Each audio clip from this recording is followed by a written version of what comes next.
This is Papa Smurf. You're listening to Our Lifestyle, the podcast, with ODB and the Mayor.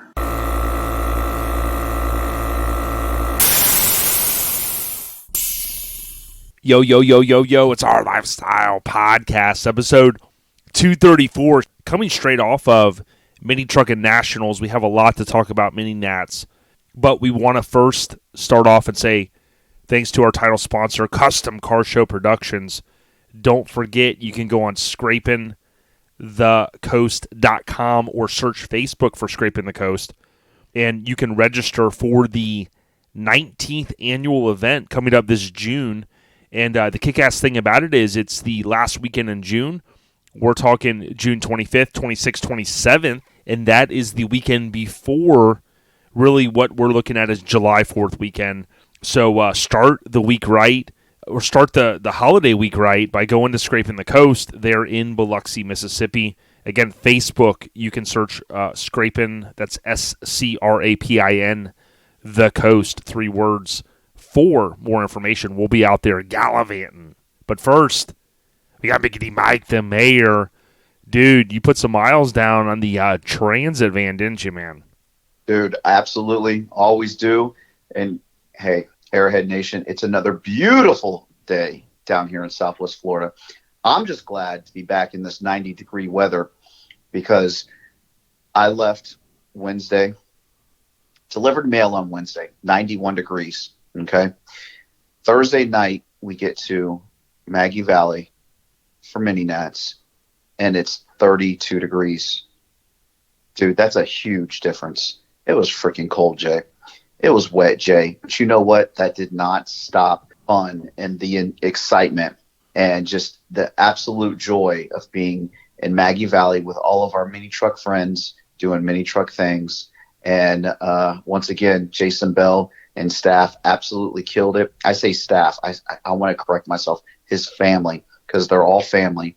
And once again, another, Mini Nats in the books. And god damn, was it fun, bro. It was awesome. Had a great time. It was good seeing everybody there at Mini Nats. And definitely want to just thank everybody for coming out to the booth and supporting, OLP. Real deal. And we had a great time. We're going to have a lot to talk about with Southeast Mini Truckin Nats, a.k.a. Mini Nats. Now, Mike, on this episode, we're really going to do kind of a full recap of the event, as you kind of alluded. And this was, of course, the 27th annual.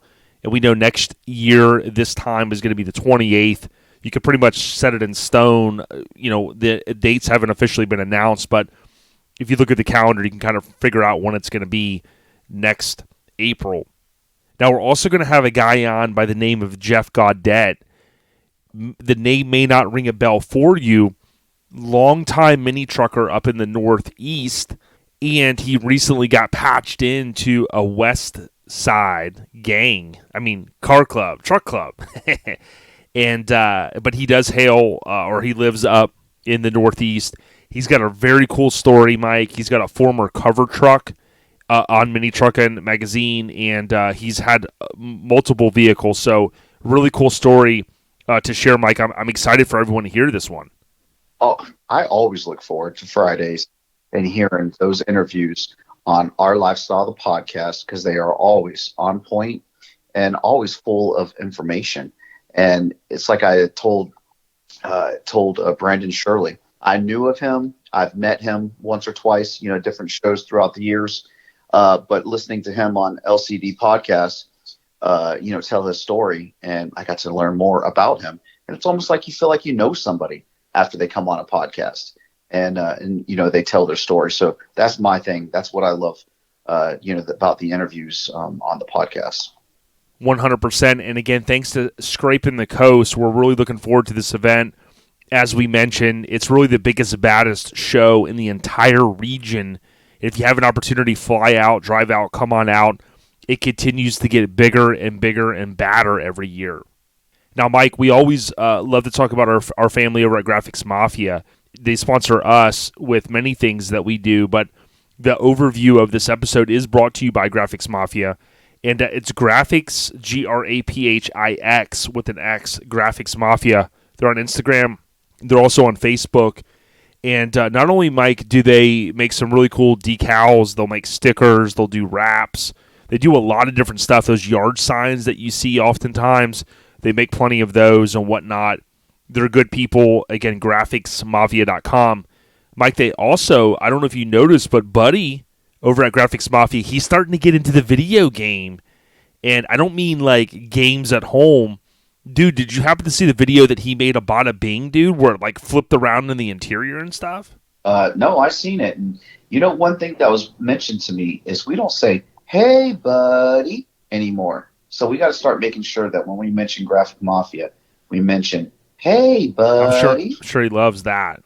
Well, it wasn't him that said it, but somebody else did mention the fact that we don't say, "Hey, buddy," anymore. Well, I also want to thank his son, Ryan. Ryan helped us a lot there, kind of in what he always does. He's part OLP. He's part of the team, and he helped me on my truck over the weekend. And just Buddy and Ryan, they're good people. They go to a lot of shows. They're always out there slinging their stickers at these different events, and they contribute a lot by going and becoming a vendor at a lot of events, including the Custom Car Show production lineup. So big ups to the to our fam. Oh, absolutely. Ryan's over in our booth helping us out. So definitely want to give a shout out to him, and also a huge shout out to our boy Craig Braid, because he came over and he helped me set up. He helped me slang shit. So mad props to him, and of course Tony Moore and the fam over at Asphalt Army for helping me out as well. Yeah, Craig Braid, he's from Sittin' Pretty, and he's S10 Craig SP on Instagram. Of course, that's S10 and then Craig and then SP for Sittin' Pretty.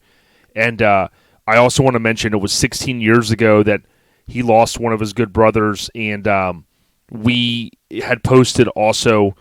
We were with Craig over the weekend, and he had reminded me, and it came up on my calendar. But Chad Curtis Gaskins of Everett, Washington, had passed away back in 2005, a true mini trucker on April 24th of 2005. So rest in peace to the homie.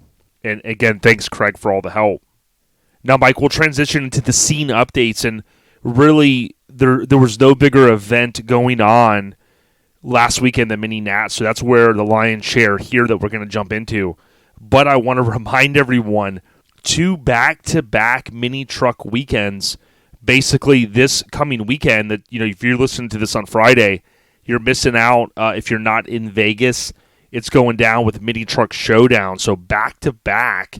And we recently had the homie on to talk all about Mini Truck Showdown.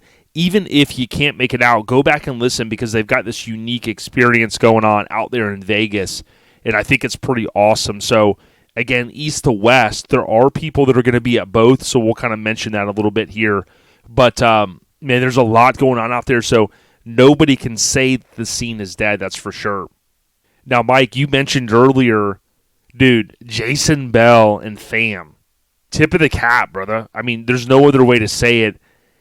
And, Mike, there was a lot of chatter about, 700. I wish there could be more in this. Listen, man, I was there. You were there even longer than I was, but, I was there for the majority of the day Friday, Saturday, and then, of course, Sunday, had to peel out of town. But, Mike, I wouldn't want to see the show get any bigger. I mean, there's so many people in there. There's so many, vendors. I literally, I'm going to be totally honest, I wasn't able to see every vehicle there. It just is, it's a huge event. Brother, it just keeps getting bigger and better, and it never disappoints. And it's got that old school feel, that old school vibe, and all the cruising that goes on up and down the strip. And it actually the Friday this year was really good compared to the Friday before. So that is the whole reason why I wanted to bring my truck, and of course that didn't happen, but was to be able to get out there and cruise the strip and get out there with all the rest of those mini truckers and just cruise, man. But I was able to get out there with Tick Mark and Sweet Ellie and Chad. It felt good to be able to get out there. But quick story, it was so funny. Chad sitting here, how he's big on airlift, huge on airlift. Well, my AccuWear took a shit on my truck. So Chad's sitting here telling me, "Mike, I can get you airlift. I can get you a really good price, and I'll even put it in for you. He goes, so are you ready to make the switch? And right about that time when he's talking all this stuff about airlift, guess what happens, Jay? Well, I don't know if we should be bringing this up right now because Airlift is the title sponsor of this event we're talking about. Well, it's a quick fix, but airlift did go out. But it was just a fuse. And I was like, oh, Chad, you want me to get airlift now, huh? How about that? So it went out, quick fix, fuse. It was back up and going again. But it was funny. It was funny. But, dude, it's an awesome time. If you missed out, if you didn't get a ticket, you don't need a ticket to this event, okay? You just come out and do some parking lot pimping. There was a lot of parking lot pimping going on. There was guys that had tickets that still stayed out in the parking lot and didn't even bother coming into the show with their vehicles because all they wanted to do was go out there and cruise anyway. So, guys, there's no excuses to come out to the biggest and baddest mini truck show in the nation next year. I'm sure Jay said, just put it up, check the calendar. Last weekend of April is always Mini Truck Nats weekend. So just make your plans now. That's all I can say. Yeah, truly an awesome event. And, for me, one of the highlights was getting a chance to talk to the LCD podcast guys, seeing them in person. I mean, they're some of the nicest guys. They got their stuff together. I laughed a lot driving there, listening to the podcast. I rolled solo. It's actually the first out-of-state show that I've went to solo with a truck and trailer. So I've been to I've been to a good amount of out-of-state shows rolling solo, which I've had to do over the years. I've been to plenty when Papa Smurf would go. First one going, you know what? Can't get anyone to go. So I'm going to hook up the truck, hook up the trailer, and roll out. But LCD podcast, they kept me entertained. Of course, I listened a little bit to Mini Trucker Colt, which is awesome. Future Mini Truckers as well. And then Billy Bob podcast at Mix. And then I was over on Ronnie's C10 Talk and also primarily was over on OBS Talk. Thanks, Ronnie, for the shout out recently. Really appreciate that. And loved what Mark did. Very cool interview with Richard Rollins of Gas Monkey fame. So check it out if you haven't already. But from LCD podcast guys, I want to give a shout out to Josh Ellis for helping, really unload and load Bada Bing. Pretty easy process, but it's always good to have another set of eyes. Like, hey, I'll go to a show solo, but when it comes to the trailer, I don't mind driving on a trailer and driving off, but it's always good to have an extra set of eyes there. Now, Mike, the Asphalt Army, Hammered Weekend Wear, DJ Mays, including his son Dom, and then even Sean Rose. These guys came together, these brands came together, and we had just an awesome VIP party. But, Mike, why don't you talk a little bit about Sean Rose and what, the most important thing over the weekend and his contribution back. And Jason Bell and I had talked a little bit about it, but why don't you talk to everyone about what the outcome was? Well, if you didn't know, if you didn't see his video, first of all, hats off to Sean Rose. The man has been through, he's been through hell and back. But for him to be able to do what he's doing and helping others, after what he's been through, hats off to this guy. He's now official. Congratulations. He's a nonprofit organization now. It's all official. Believe me, I know all about that, how long it takes with the state. Just went through the same thing, getting the LLC for Eastbound Get Down. But he's official, and guys, he just absolutely all the support from Mini Nats. They were able to raise $25,000 for Spread the Love Foundation, and I believe her name was Karen, the nurse. And so Karen is definitely going to be able to be taken care of, and that's definitely going to help her out. So, to each and every one of you that were, able to contribute and help out, hats off to all you guys for, making that possible. And Jay, I do have to say, there was one item that was auctioned off that I'm a little disappointed I didn't get a chance to bid on it. Can you take a guess of what that item was, Jay? I honestly, I don't know. Okay. Well, let's just say that this item went for $600. Okay. And this item was a picture. Oh, Waka. Waka. Yeah. $600 for a half naked picture of Waka Waka. He's a good dude, isn't he? Yes, he is a great dude. Whoever was the lucky one that is going to have beat off material for the next, Lord only knows how long that picture is going to last. Oh, God. That's all I can say is congratulations. Because, I mean, who wouldn't want to pay $600 for a picture of a half-naked Waka Frank? Well, that's just one of the many brands and vendors that stepped up. Many did, and obviously Waka's a good dude. He's got Southern Tradition, which is that event every July. He's a super awesome guy. Yeah, if you go on Instagram and type in Southern Tradition, it's up in Canton, Georgia. And if I remember correctly, it's July 10th of this year. He was out there. It's a 4th annual event. And he was giving out those awesome flyers. Waka's a good dude. And it's a lot of people that come together. You know, I know oftentimes folks might go, well, you know, it's a charity, it's this and that. But it takes a lot of people and some brands that maybe kick in some things. And it's the right thing to do. And that's why I really appreciate these different brands that go to so many shows. You could stay home and you could just sell over the internet and maybe make even more money, right? But being out there and interacting and then having someone like Sean Rose go, hey, do you guys have anything to, to kick in, or do you guys want to contribute? And then we do. We're right there and we go, boom, let's do this. And obviously a lot of brands kicked in, but for DJ Mays to do his amazing job emceeing that, and then Jason Bell and staff, and then Sean Rose kind of leading the efforts, I certainly appreciate them. And, Sean Rose is just Rose Metalworks on Instagram. He's on Facebook as well. He does a lot of inspirational videos. But, Mike, I mean, solid dude. Thanks to him as well for being a part of our VIP event, and just can't thank him enough for what he's doing to get behind. I think it was Karen Young, 55 years old, and what a hell of a job, man. No, absolutely, super great guy. And guys, if you ever know if Sean's going to be at a show, take the time to go meet him. Great guy, stand-up guy, and you won't regret the conversation that you'll have with him, because he's a great guy. I'm just glad to say that he's a friend. 100%. Now, I also wanted to mention Jeff from Mini Garage, gallivanted on out from Oregon.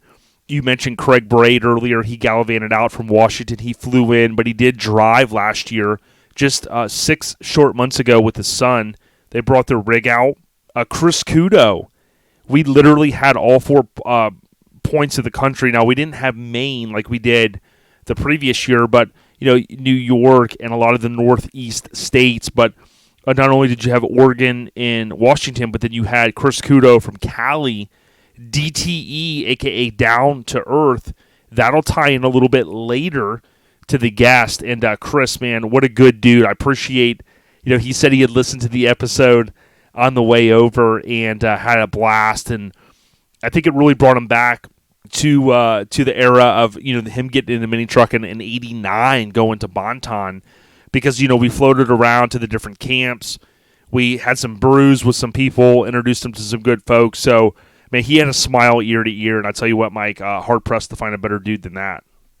Oh, absolutely. It worked out perfect for him because he was over, working in Georgia for, I believe he said 9 weeks. And so it worked out perfectly. He got to come over to Mini Nats. And I do believe his exact words were, "I'll never miss this show again." Yeah, definitely, man. It definitely was awesome. So, love to see some more DTE guys come out, but I got to get out west as well. And, of course, he said, open arms, man, come on out. We'll get crazy. He knows some guys I didn't even realize that he's been friends with a long time, and it's going to kind of tie into some of the stuff, Mike, that we're already working on. Some of the things that we want to do, and with him having the connections that he does, it'll help us kind of steamroll what we need to, so it's going to be pretty kick-ass. Oh, absolutely.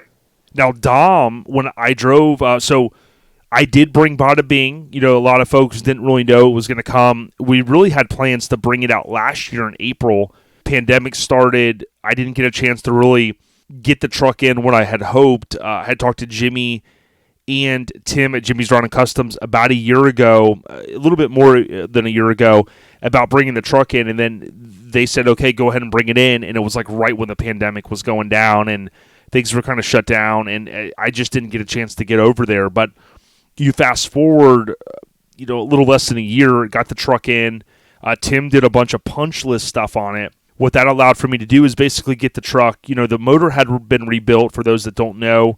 Biggity Boss Boland's dad rebuilt that thing, and it always ran good in the beginning. But I think what happened is, after the truck debuted and I started going to some shows, I was up at Camp and Drag and drove it a little bit.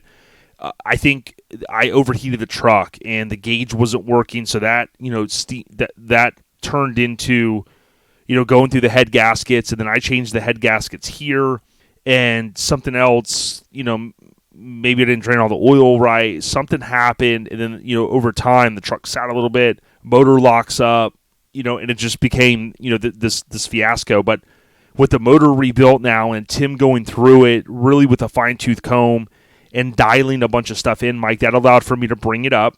So more on that on another episode. But what was really awesome is, again, I mentioned Josh helped me.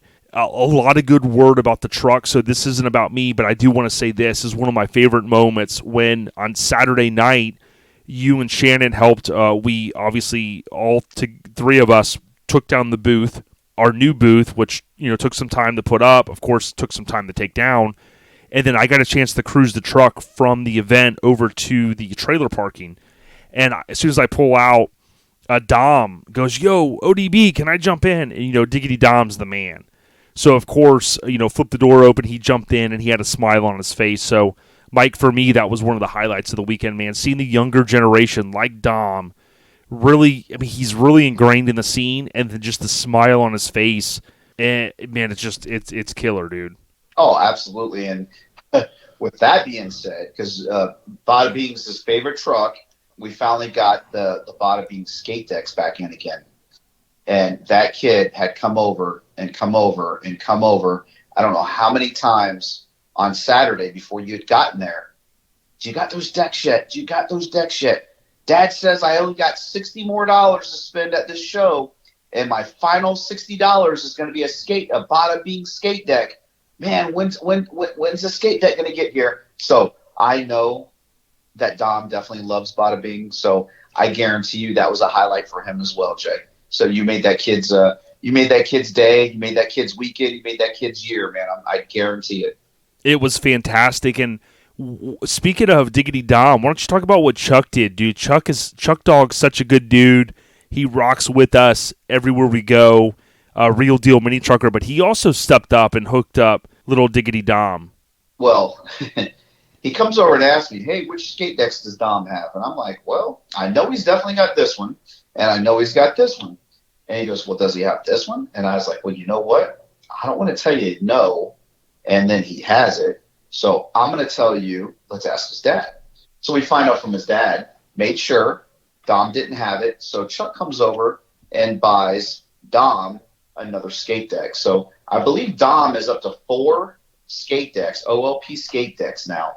And I just want to say thanks to all the guys that come over and give us props for putting out the merchandise that we put out and continue buying the merchandise that we put out. For example, the skate decks, because they basically love our artwork, graphic disorder, Eric that does for us. Shout out to those guys because they kill it every single time. And so we start putting them on skate decks, and pretty much all these guys collect these skate decks. So now these guys are collecting our skate decks that we're putting out. So it's a pretty cool feeling. And so definitely want to appreciate, let those guys, thank those guys for coming over and buying all those skate decks that we put out. Definitely. And I'll say I appreciate everyone that supports the brand. All of that allows for us to do more and more and more. And we've got some crazy things in the works. I mean, it's really a pleasure to be able to do this. And if it wasn't for, literally, I know people say this sometimes, but if it wasn't for the support of people going, "Hey, those license plates are fire," skate decks, metal signs, small signs, T-shirts, gear, whatever, banners, you name it. Now we feel like we work with the best in the business, with Graphic Disorder, Welch's Chop Shop, a couple others that can't be named. We can't disclose our plugs, if you will, our connects. But Joey at Get Deck, dude, fantastic job. But more on that stuff a little bit later. But I tell you what, like Mike said, we really appreciate you guys.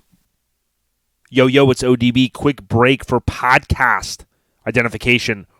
Our lifestyle podcast, aka OLP, is brought to you by our family at Custom Car Show Productions. 4 annual events, including Orange Beach Invasion, After Hours, Scraping the Coast, the flagship event, currently the last weekend in June in Biloxi. And oh, by the way, Biggity Bayou Showdown in Slidell, Louisiana, every November. Big ups to Greg and team. Pre-register for Scraping the Coast right now at scrapingthecoast.com, just like it sounds. More information, Scraping the Coast on Facebook. Back to the podcast, already in progress. Now, Mike, I wanted to kind of hit on, I know those are kind of some of the shout-outs, some of the things I wanted to make sure I got out, but I want to talk a minute about the trip to the show. What I did was I had a must-attend meeting I could not get out of Thursday. Well, I got a little bit of flexibility, so I was able to work super early, work an 8-hour shift, and basically be done at noon. Left the meeting, went home, everything was locked and loaded, and when I peeled out of town, Mike, on Thursday at about 1 o'clock, fueled up and got on the road, trailer, rolling solo, went to Josh Ellis's crib.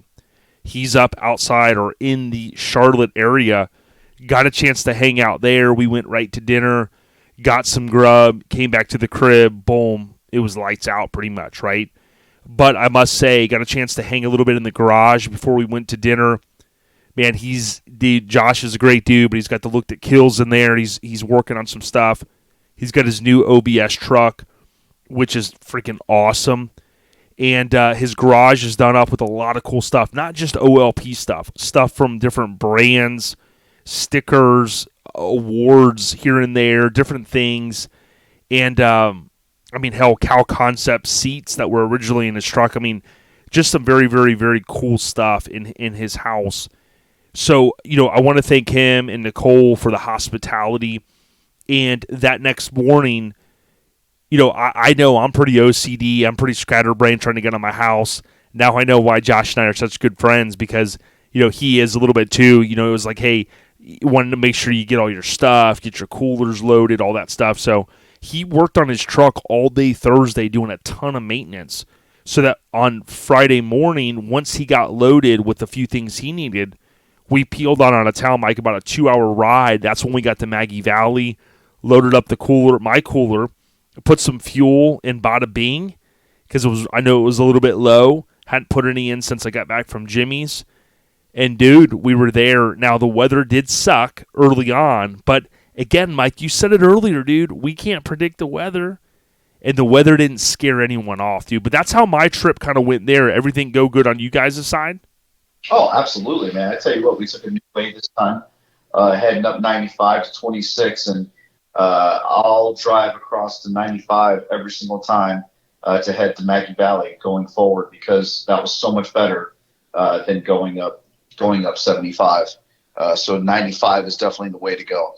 Now, the event itself, a couple things that come to mind for me, Mike, is I want to give a huge shout out to Chad Luke. He debuted his truck, which he's referring to as Difficult Times. And, Mike, he came through in the OLP booth, dude, our NC brother. And how awesome was it, man, to be able to earn the respect of a guy that goes, yo, I'm going to be in your booth when I finish my truck. And he's been hustling on it and hustling. And he came through. And, dude, I was so appreciative of that. Oh, absolutely, man. You talk about a stand-up dude. Chad is definitely a stand-up dude. He's definitely a man of his word. It was supposed to be in our booth at LST, didn't happen. Supposed to be in our booth at OBI, didn't happen. He ran into some difficult times, you could say. And but hats off to all his friends that helped him out.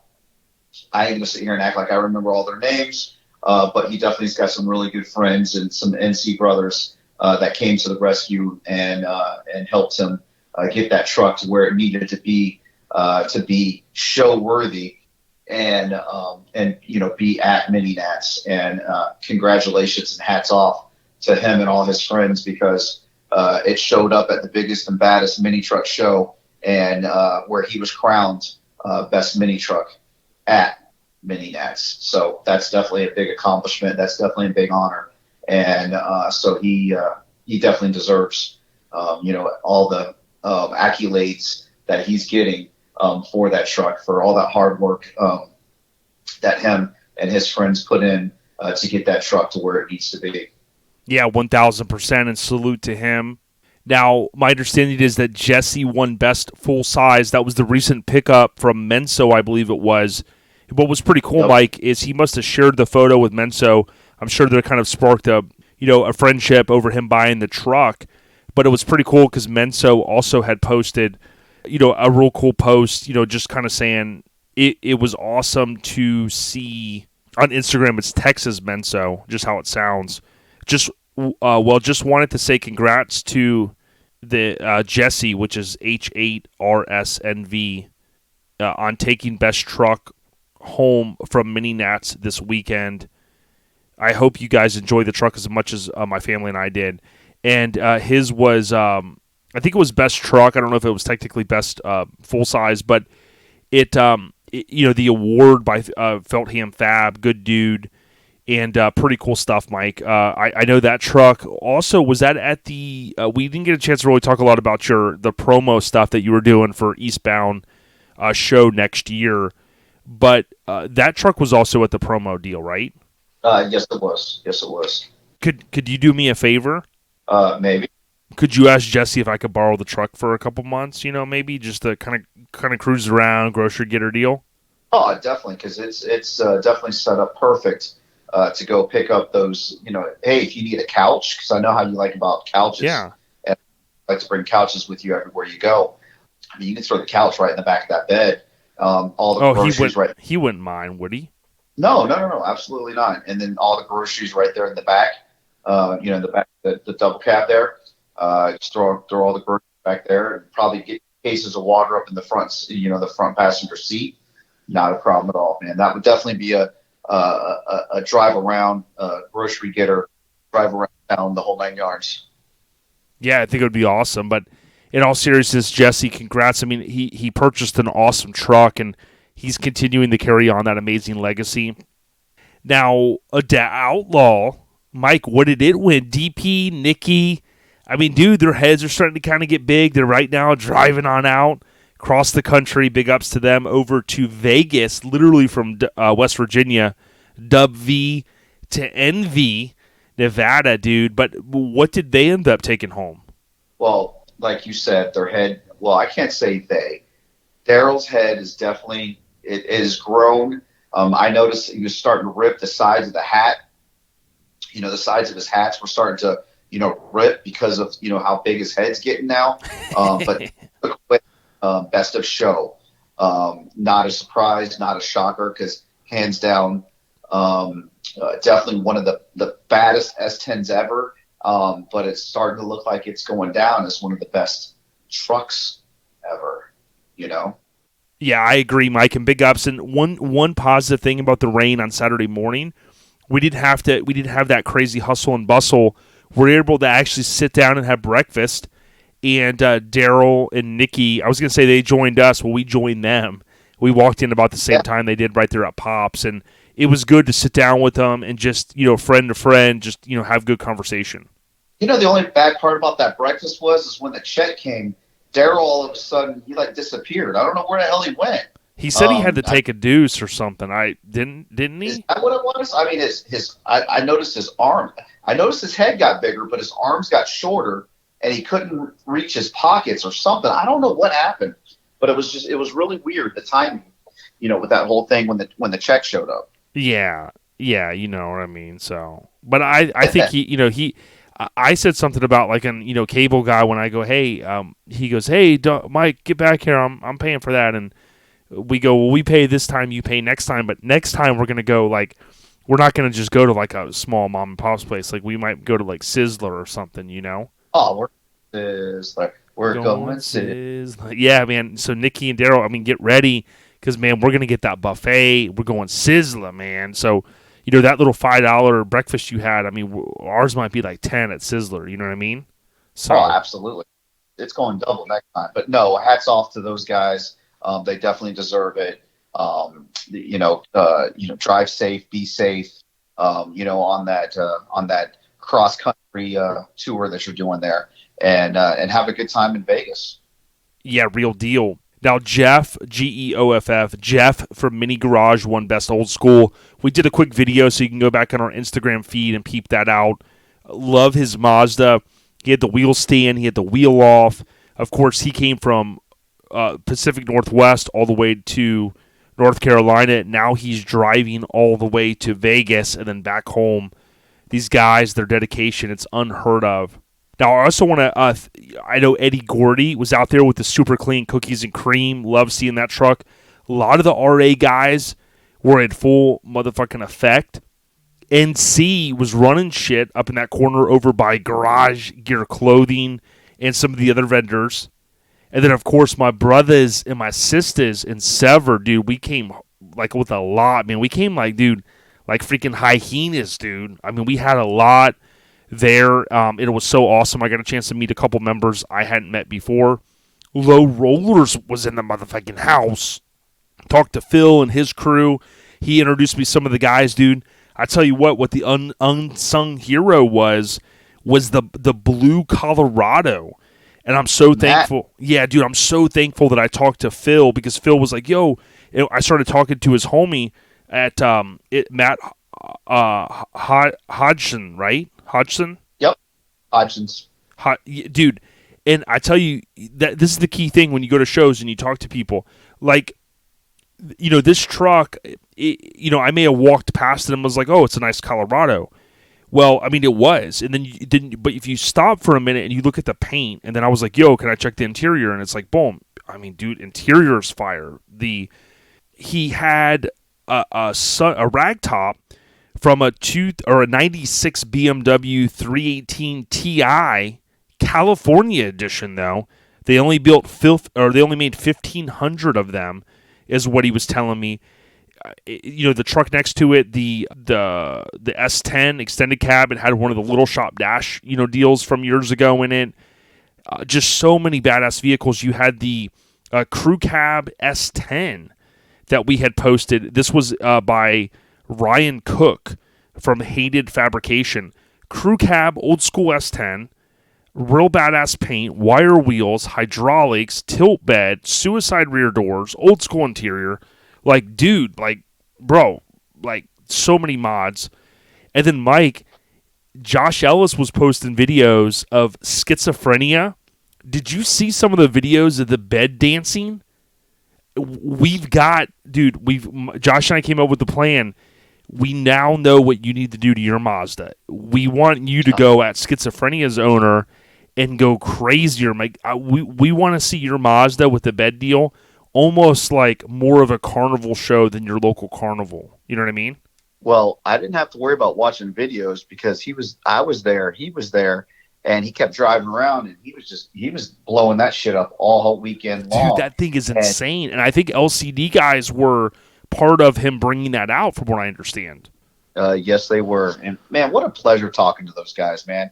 Hands down, just some of the funniest dudes I've ever come encounter with. And I love their podcast. And if you guys are not listening to LCD podcasts, you guys are missing out. Definitely go check those guys out. They have shirts now. They got hats now. They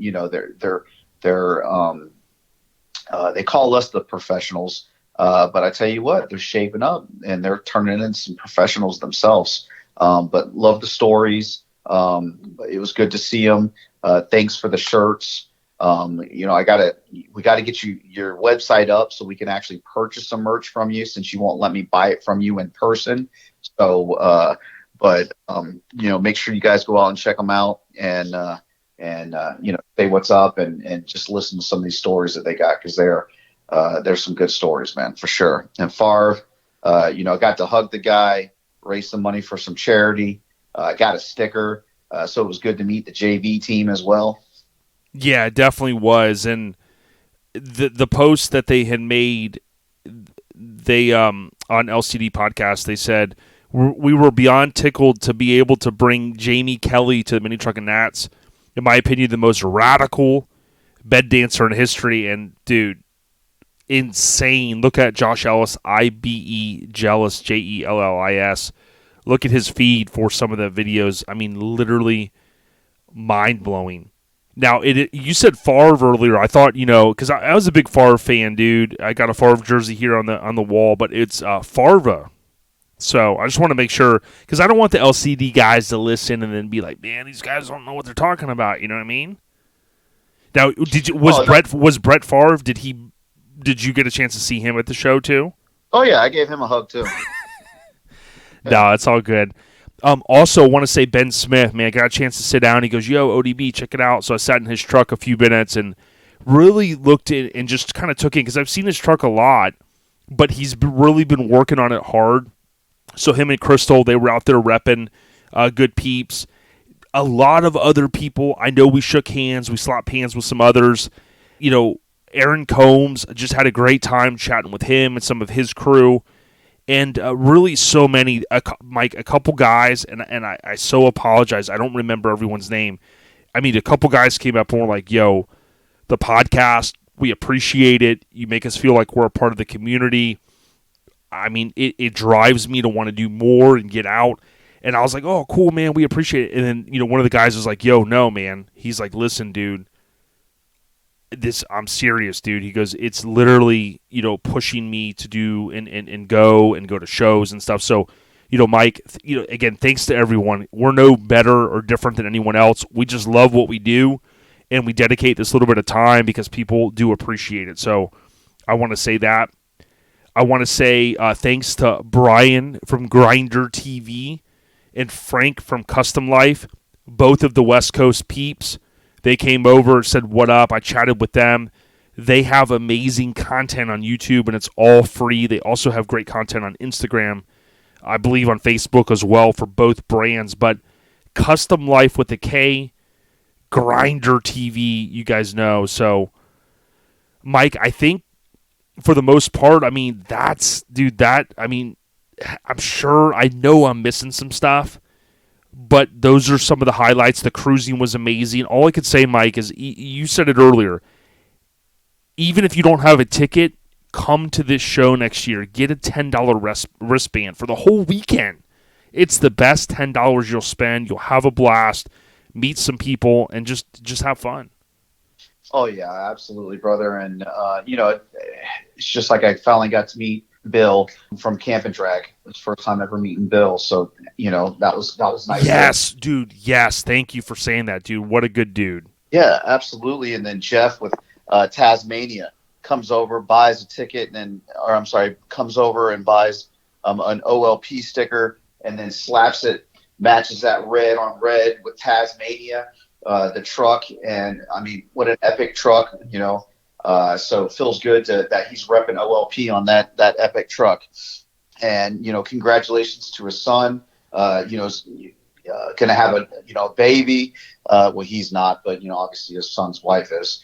So, and apparently he goes to bed listening to OLP. And, and so what happens when you have a baby, to make a baby. So she loves hearing ODB's voice. So congratulations. And I bet you didn't even know that, though. Did you, Jay? Well, it's funny because I was there when we were talking about it, and I had to set the record straight. I just said, look, I don't know the legalities around this. I want to make sure, like, if we went on, like, Maury, and he was like, yo, ODB, you are... And if he says not the father, right? I mean, because if my voice, like, helped, get someone to, go to the next level, I don't know how to say it. Like, I just want to make sure that I'm not, like, financially responsible in any way. Is there any way? I mean, they can't come back to the podcast, right? Because if so, Mike, I'm going to say, yo, you're the mastermind of it. You know what I mean? Oh, well, we both know that's not the case. So, I'm good. Well, So I've I'm signed safe. everything up in your name just in case that when the feds come in and they call it a tax shelter or whatever, that everything comes back on you. You know what I mean? Because Oh, all I do is talk into a microphone. I've got, you know what I'm saying? 10-4. 10-4. Got it. I got it. No, I'm just kidding. So, but yeah. So I'm glad you brought that up. Real quick too, the committed family, all of the guys that came out. I know, Ryan was out there, Cody, Cisco, a lot of good people. Keeping it custom. He just posted a photo earlier. KEEPN, keeping it custom with the K. Great dude, man. He posted a photo of Bada Bing, man, with the dark sky behind it. Just so freaking awesome. And, that's the good thing. There's so many good people out there, and that's why we do the podcast, because we want to highlight them. But, Mike, I mean, we literally could go for another hour talking about just mini nats. Don't just take our word for it. You remember the old Reading Rainbow show? When they were talking about the books, they say, don't just take our word for it, actually read it. Don't just take Miggity Mike the Mayor and my word for it, our word for it. Go to the show next year. We're nearing in on 30th anniversary, but I can tell you what, 28, 29 are going to be off the hook until we hit that 30 mark. So big ups to Jay Bell. Mike, I think that's all I got to talk about as far as the show, man. Hey, the last thing I wanted to mention is hats off to Jason Feltham for getting his new ride out there, keeping it under wraps for over a year, and boom, that's what he comes out with. He brings out some mini nats. So congratulations on the Blazer. Can't wait to see it in its final and finished stage, because it's not final and it's not finished yet, but damn, does it look good, and you are on your way, homie. So hats off and congratulations to getting it to this point. Real deal. And I don't remember everybody's name from the Pacific Northwest, but I remember David Bushcow, I believe is how you say his name. He's a good dude. All of those guys that came out, man, thank you so much. Truxarosa crew, Ben and Mark and Madhu and all that big gang members, all those gang guys just can everyone made this event amazing, and big ups to everyone. And if we forgot you, it's just, man, there's so much to talk about, and we appreciate everyone. Oh, absolutely. Well, you already said thanks to Ben. I just want to tell Ben my second favorite S10 ever. And Crystal, thanks for the Bud Lights. You guys are the best. And look forward to seeing you guys at the next one. Now, the scene updates is brought to you by Garage Gear Clothing. Visit garagegearclothing.com for free shipping anywhere in the United States. I think in the continental United States. They're also going to be at events nationwide. I know they're going to be in Alabama this weekend, so I hear. But I will tell you this, garagegearclothing.com, Crystal and team, including Lonnie. I think Lonnie will sometimes send a package out, okay? But Crystal, she's got the puppet strings over there. They're great people. garagegearclothing.com. Give them a look up and, let them know that OLP sent you.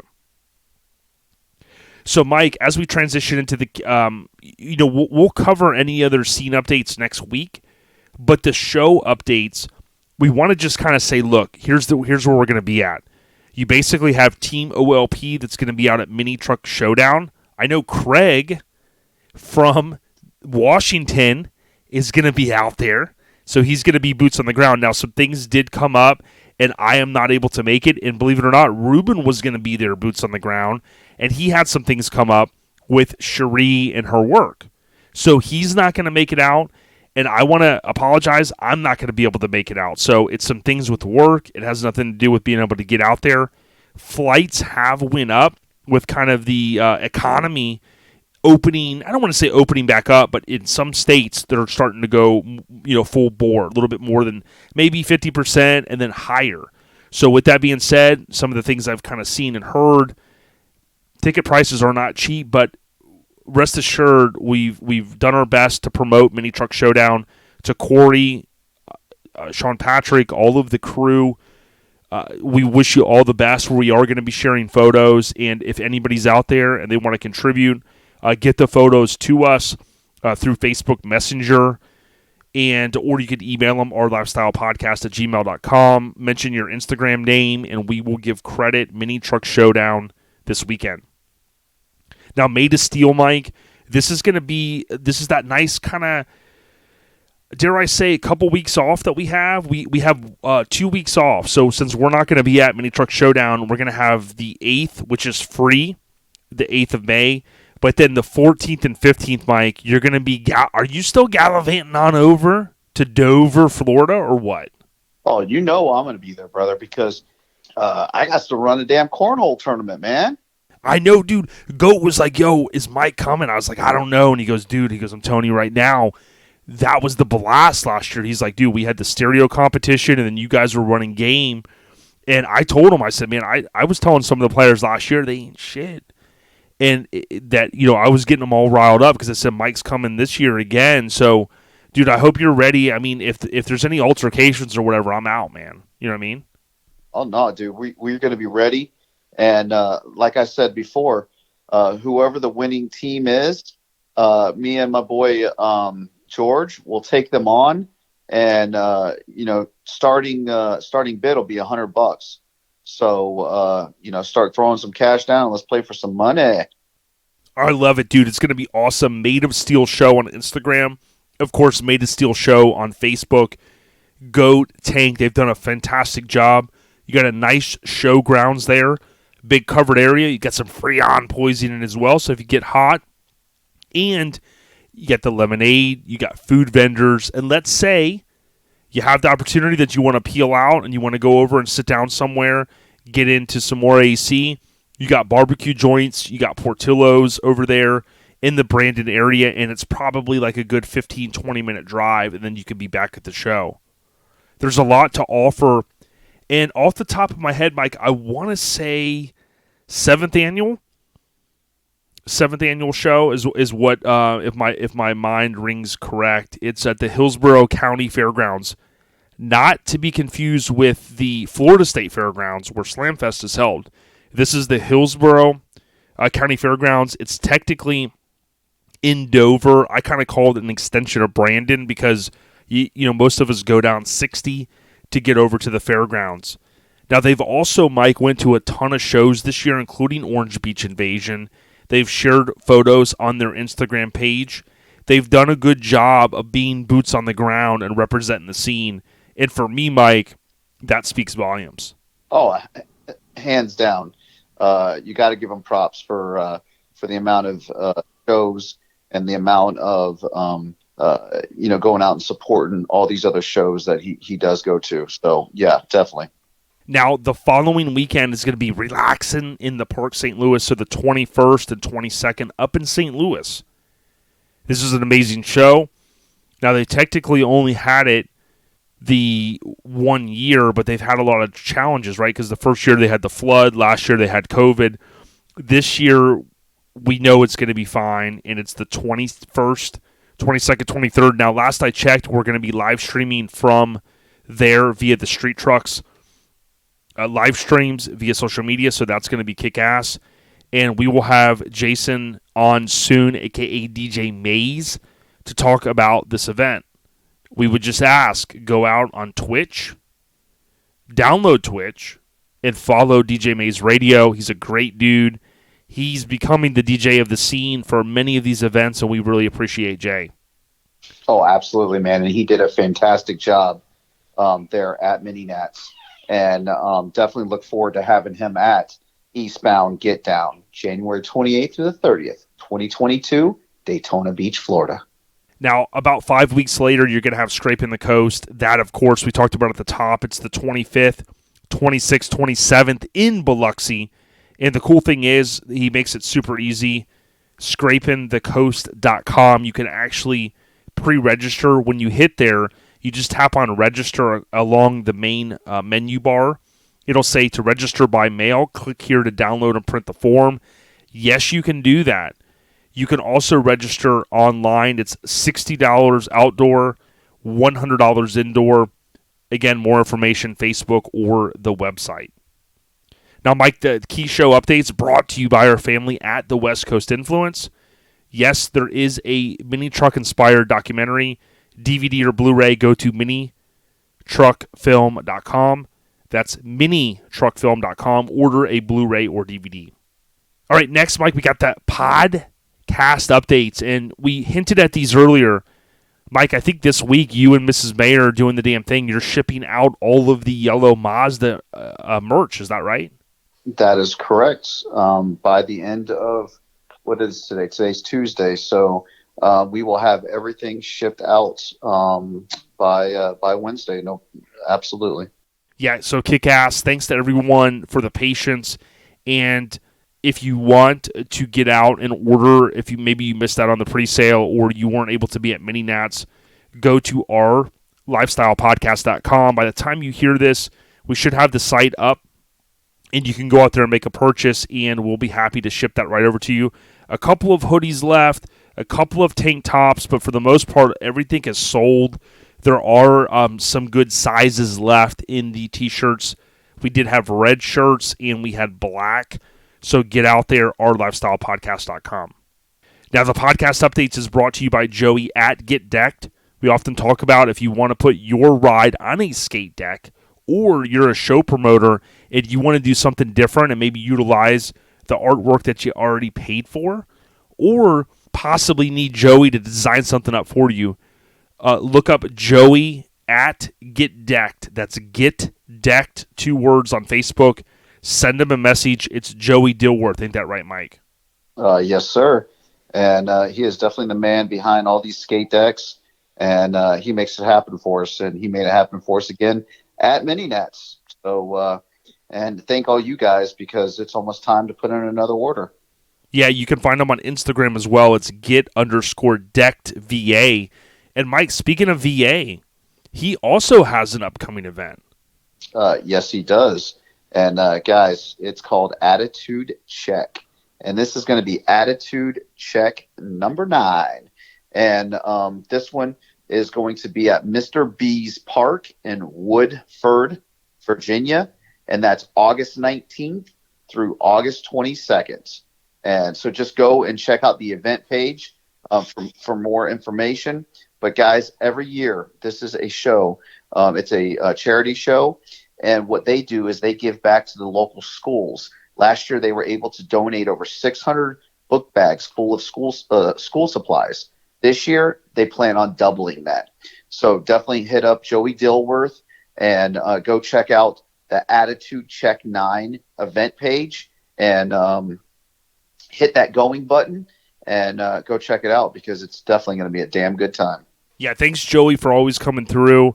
It's not often that you find vendors that come through time and time again. Joey at Get Decked does that. Thank you so much, homie.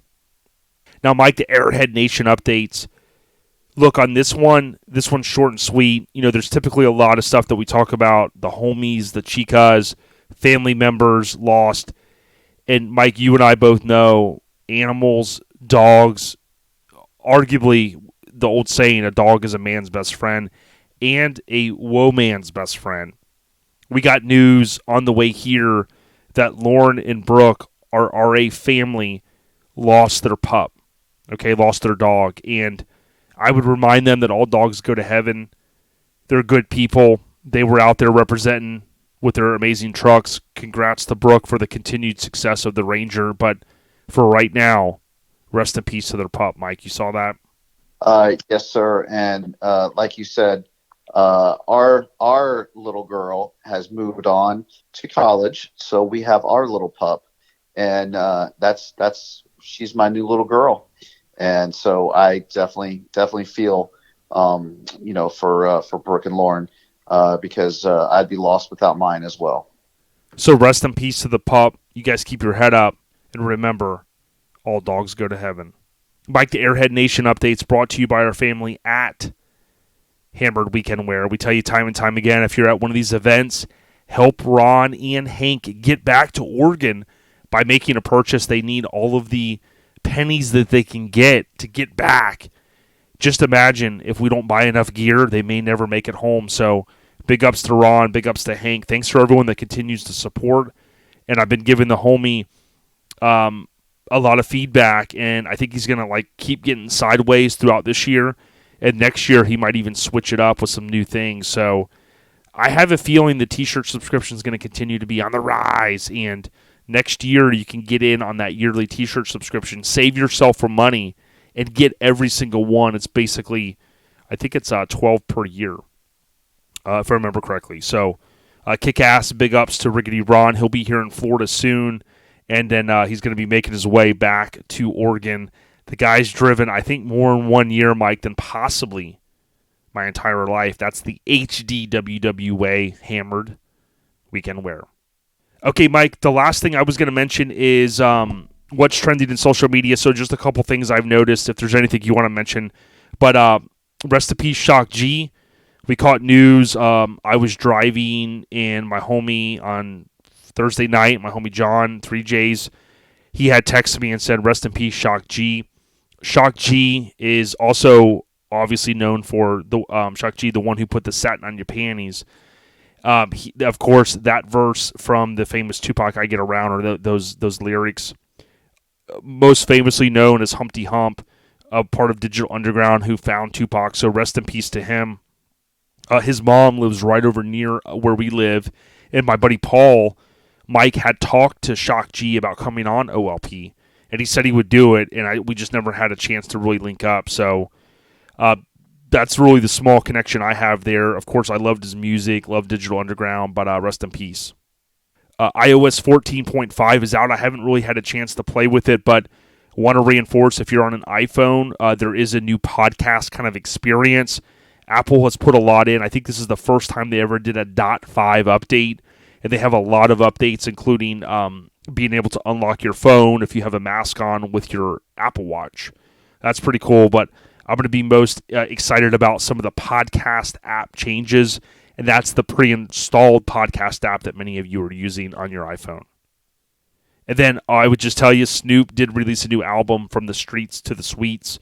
I've been checking it out. I listened to it a ton going up to Mini Nats, and I had a blast listening to it. So I think the real old school Snoop is back. Mike, I think that's all I can think of. Anything that you've seen recently that you wanted to mention?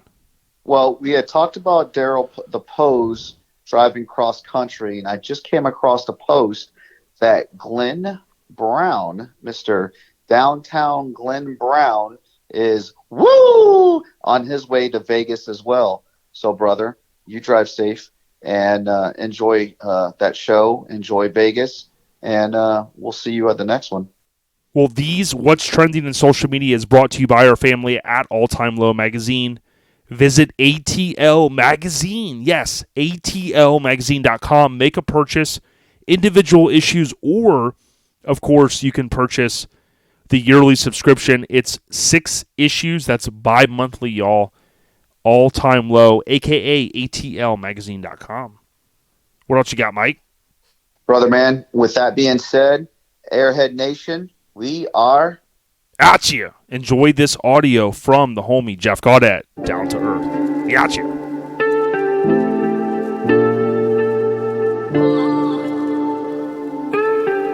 Hello? Hey, you there? Hello? Dom, can you hear me? What's up? What's up, buddy? Yeah. What you doing, man? I wanted to call and check on you, bro. I didn't get a chance to talk to you the other day. I'm just chilling. Hey, dude. I'm just chilling. Tell me this, man. How much fun did you have at Southeast Mini Truckin Nationals? It was the best. Bananas, right? Now, listen, I was talking to Mike earlier this week, and he said he saw you smiling riding in Bada Bing. What'd you think? That was honestly, I would never forget that. I never. Hey, man. Well, that's why we do this stuff, man, for the next gen. You know what I mean? And, man, it was an honor, man. You saw me cruise out there. Josh was over there, and you said, yo, ODBZ, let me get a Reezy. Let me jump in the truck, man. You had a good time, though? Yeah. Hey, so what's up with your pops, man? He was out there DJing all weekend, DJ Mays. He had a good time, too, huh? Yep. So, dude, let me ask you this. Why do you like going to shows with your dad so much? It just was. It's awesome, ain't it, man? Now, what'd you think of Chuck Dog hooking you up with a cha-ching board, man? Rest in peace, Mitch Henderson. I didn't know that. Yeah, but it was cool, though, right? Yeah. Yeah, Mike said you were super excited, dude. I was. I saw you smiling. You know, Chuck Dog's a good dude. Hey, I told Chuck, I said, I don't know if I'd be buying Dom any stuff, man. He's been ripping on you all weekend. I was kidding. Well, I was having a little fun. Yeah, you were. So, what do you like? What do you like going to shows the most? You know what I mean? Yeah, I like the. So far, my favorite so far is Mass. Yeah, going to mini nats and stuff and hanging out. Now, you know what? You know what's kind of cool, Dom, is in a few weeks you guys got a show going on up there. I think you know about it. What do you know about? The Damien R show back in the park. Yeah, what do you know about relaxing in the park, man? That's the 21st, the 22nd, the 23rd of May up in St. Louis. Yeah, so after that show, and I'm off on May 28th for Oh, you cut out there. You said you're off what? You're off of school? for summer break on the 28th. You excited about that? Yeah, I need a break from getting off wearing the mask and just be home. Yeah, for sure. Now listen, what do you like about your dad's truck, Teal Short, man? You know, it was Too Short's birthday this week, and your dad's a big Too Short fan, as you know. He's always mixing in some Too Short during the Twitch sets for DJ Mays Radio. But what do you like about Teal Short, your dad's S10? I mean, I love it, and since I saw him on with it, I'm like, oh my god. Yeah, man. So he told me not to tell anybody. You know, he's gonna maybe do a motor swap, and he said he was gonna like paint it, green or red or something, didn't he?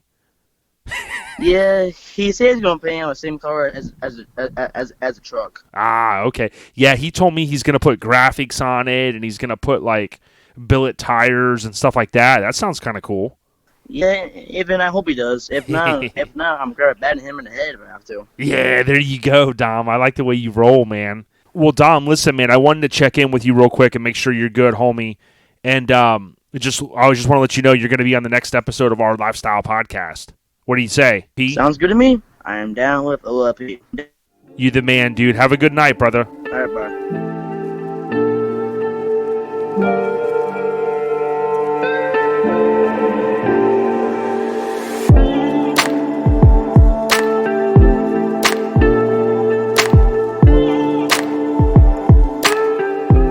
Yo, as I mentioned earlier, we got an awesome guest on, Jeff Gaudette.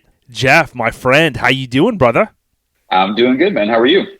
Everything is well. Man, certainly appreciate, you coming on. What was so cool is you had told me a little bit before we started how Tim Gilbert, one of our homies, Negative Camper Florida, how you guys had connected through social media. And he had mentioned that you had a cool story to tell. So I'm excited to talk about that a little bit further in the future on this episode. But pretty cool stuff, man, how social media can easily connect people these days. Pretty amazing stuff, man, especially how that all went down. For sure. We'll have to talk a little bit about it. Now, Jeff Gaudette, right? I hope I'm saying your name correctly. Talk to us a little bit about like where you live and a little bit about the background of who you are for folks that may not know you, homie. Sure, absolutely, man. So the funny thing is, I guess this is the part you get to make fun of me a little bit because I'm a diehard mini trucker from an area of the country where I should not be a diehard mini trucker. we get to drive these things just a handful of months out of the year, and then if you drive them any longer than that, that means you're going to literally be plowing snow at the front end. So I grew up in Lowell, Massachusetts, which everybody who's listening may have seen the Mickey Ward movie where Mark Wahlberg played Mickey Ward. That's Lowell. I grew up literally right in that city, and my son actually trained with those guys to box. But, coming up, even from, 14, 15 years old, my only connection to the scene was Mini Truckin Magazine. Really? So I was that guy that had my bedroom wallpapered with every truck I loved I had up on the wall. And I would take little pieces of everybody's truck, and I would take out my colored pencils and make my own version. And it was kind of wild, but yeah, man, that's kind of when it all started. And I would take it out, and you remember all those different ads? I know you talk about the different ads as you go through the episodes on YouTube. Oh, yeah. Those ads, man, like I used to sit with a calculator to figure out how many paychecks from Popeye's Chicken it was going to take to buy rims. Oh, man, that was way before they had that new chicken sandwich everyone's been talking about. Yeah, man. Yeah, I was on the wrong side of the deal. Back then I was making minimum wage. Today I would want to own a franchise. Yeah, there you go. Dude, that's cool. So, I mean, you're talking Northeast, you're talking Mass. I know one of my old buddies I had met through IF Customs, which they'll obviously come up, that name will come up later too. But my buddy Chris Carroll and his brother they hailed from that area, and I met them through Kool-Aid and through really from them purchasing stuff from IF and some other guys out there. And, we connected. They came down one year to Blood Drag. And like you said, there's not, no disrespect to the, to the Northeast. There's not a lot of guys up there, but I mean, you get to Connecticut and you got, the little rollers and you got guys like that. But yeah, in Boston and stuff, it just seems like with the roads and there wasn't maybe a lot of bag stuff and shows, of course, to go around up that way. No, we actually had a couple pockets though where for probably about 10 years we had a lot of minis up here, and I've got a guy that lives within a half a mile of my house that I just met through Instagram, which is funny. And this guy builds the craziest, most radical lowriders I've ever seen ever. Interesting. He's an unbelievable metal worker. Yeah, he's literally he's like a Bob Grant hiding in his garage. Wow, that's pretty cool, man. And mostly on the lowrider side. Very much low. Yeah, he's building a Challenger station wagon. Interesting. They cut the rear roof and the whole rear window out. Yep. And they build it out like a wagon. And he made a convertible Cadillac himself, every piece of it. Wow, so he's like high end with fabrication and stuff. You think he does a lot of stuff with, a lot of guys have these tools now where they can machine parts and stuff like that, kind of machinist stuff too? Yeah, he's definitely a machinist, but he's very old school, like lathe, and he's not like punching stuff out with a computer and a CNC. 10-4, that kind of reinforces, old school. So, but very cool. Yeah. So we're talking to Jeff Gaudette from the Northeast, and we connected with Jeff through, as we mentioned, Tim Gilbert, Negative Camber, Florida, always looking out for us, one of the original Negative Camber homies. And it's amazing, as we mentioned, that with social media, a lot of us connect, and, you've got this cool story to tell. Now, I have only bought a few things from Lowrider Depot, but interesting enough, I remember when they started they were on the rise. They came to Slamfest back in, I want to say like 2009. I had my chassis there, and they had a little booth set up. But those guys are up in Foxborough, Massachusetts, if I remember correctly. And I always thought that was ironic because although maybe there wasn't the biggest culmination of mini truckers and, guys up there that were, bagged, that was always interesting to me, their location and whatnot. But they've really grown into, it looks like a powerhouse. That's pretty cool. That is cool. I think we actually went out there to buy some hydraulics for some trucks we had back in the day. Yeah, it was interesting, and for them to have ads and magazines and stuff, I always thought that was cool. So when you said mass, that was one of the first things I thought about. Now, yeah, that's funny, man. Yeah, talk to us a little bit. A lot of times when we had the West Coast guys on, of course, I want to reminisce about the old days of surfing and street skating and surfboards in the cars and the old. I always talk about ESPN, in the 80s that had that Hot Summer Nights on, right? I used to love watching that with the BMX stuff. But what was it like growing up for you? Like, what were you into? Did you have family members that were into cars that kind of, caused that bug for you to be kind of bitten in terms of getting into the automotive stuff? Sure. Well, actually, it started similar to the things you just said, right? If you gave me a skateboard, I was a maniac, and I would line up all the neighborhood kids head to toe and see how many of them I could jump. And obviously, always the kid at the very end was always the one at highest risk. Yes. So that would always be one of my siblings. Smart man. Right. But I was willing to take that risk. So that and BMX, I was a crazy lunatic. You couldn't find a hill I wouldn't go down them, standing on my handlebars in the seat of the bike.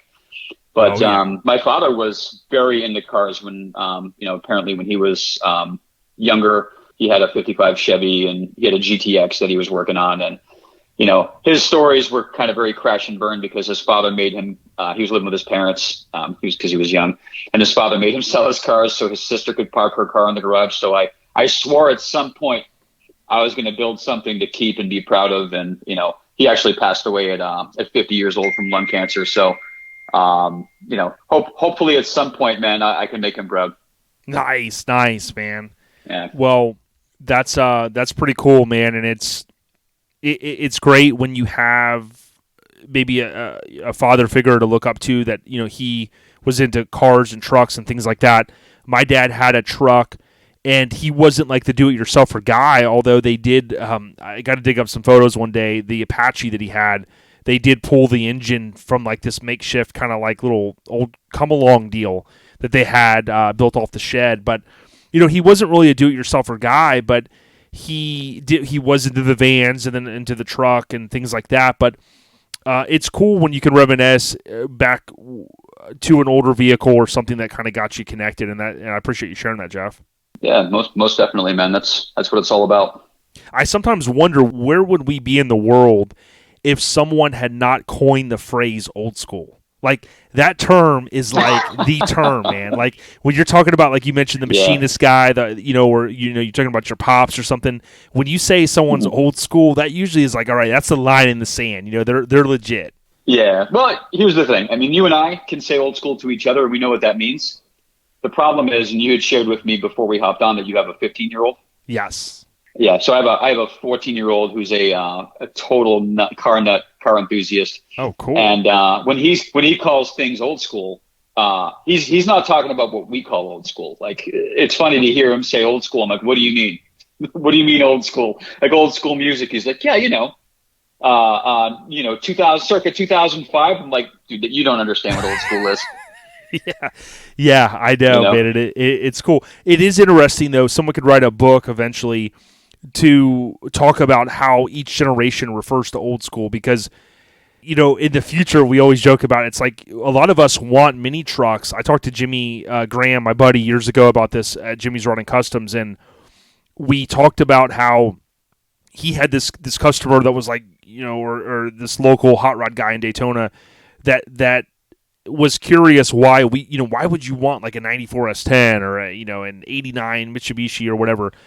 So these guys before us, the generation before us, they went to school, like, if you think about, depending on their age, but you think about the American Graffiti days, maybe that was a little bit before them, but they were going to school when there were muscle cars, maybe they wanted a 57 Chevy. So as they got older, they acquired what they wanted in high school. So Jimmy, tells the guy, he goes, well, dude, when we were going to high school, like, I wanted an 89 hardbody. That's just the way it was. That's so, right. So I always joke and say, well, are the kids like your son and my son in the future, are they going to like want like a Tesla? I want a vintage 2017 Tesla with the original batteries, never replaced. That's right.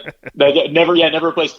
There's a guy, I don't know if you know, there's a guy out here in the Boston area who's famous now for being the guy that sort of cracked the code on being a non-Tesla like mechanic.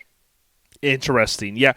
I've read and I've heard, but I should do some more research on it. But my understanding was, like, when you bought a Tesla, it was something to do with like the service agreement of like, you're not really supposed to, really can't do much to them apparently. Right.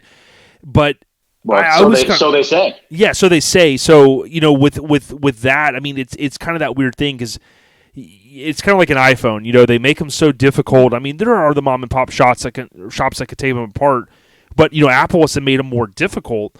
And you could look at it both ways. You can make it, well, I ain't gonna open my iPhone anyways, but it makes you kind of go back to the quote dealership, right? So I always wonder. I mean, we all probably know, like with Tesla, it's like you could get a good deal on one maybe, and it saves you money over time. But man, I could only imagine the maintenance on that mofo.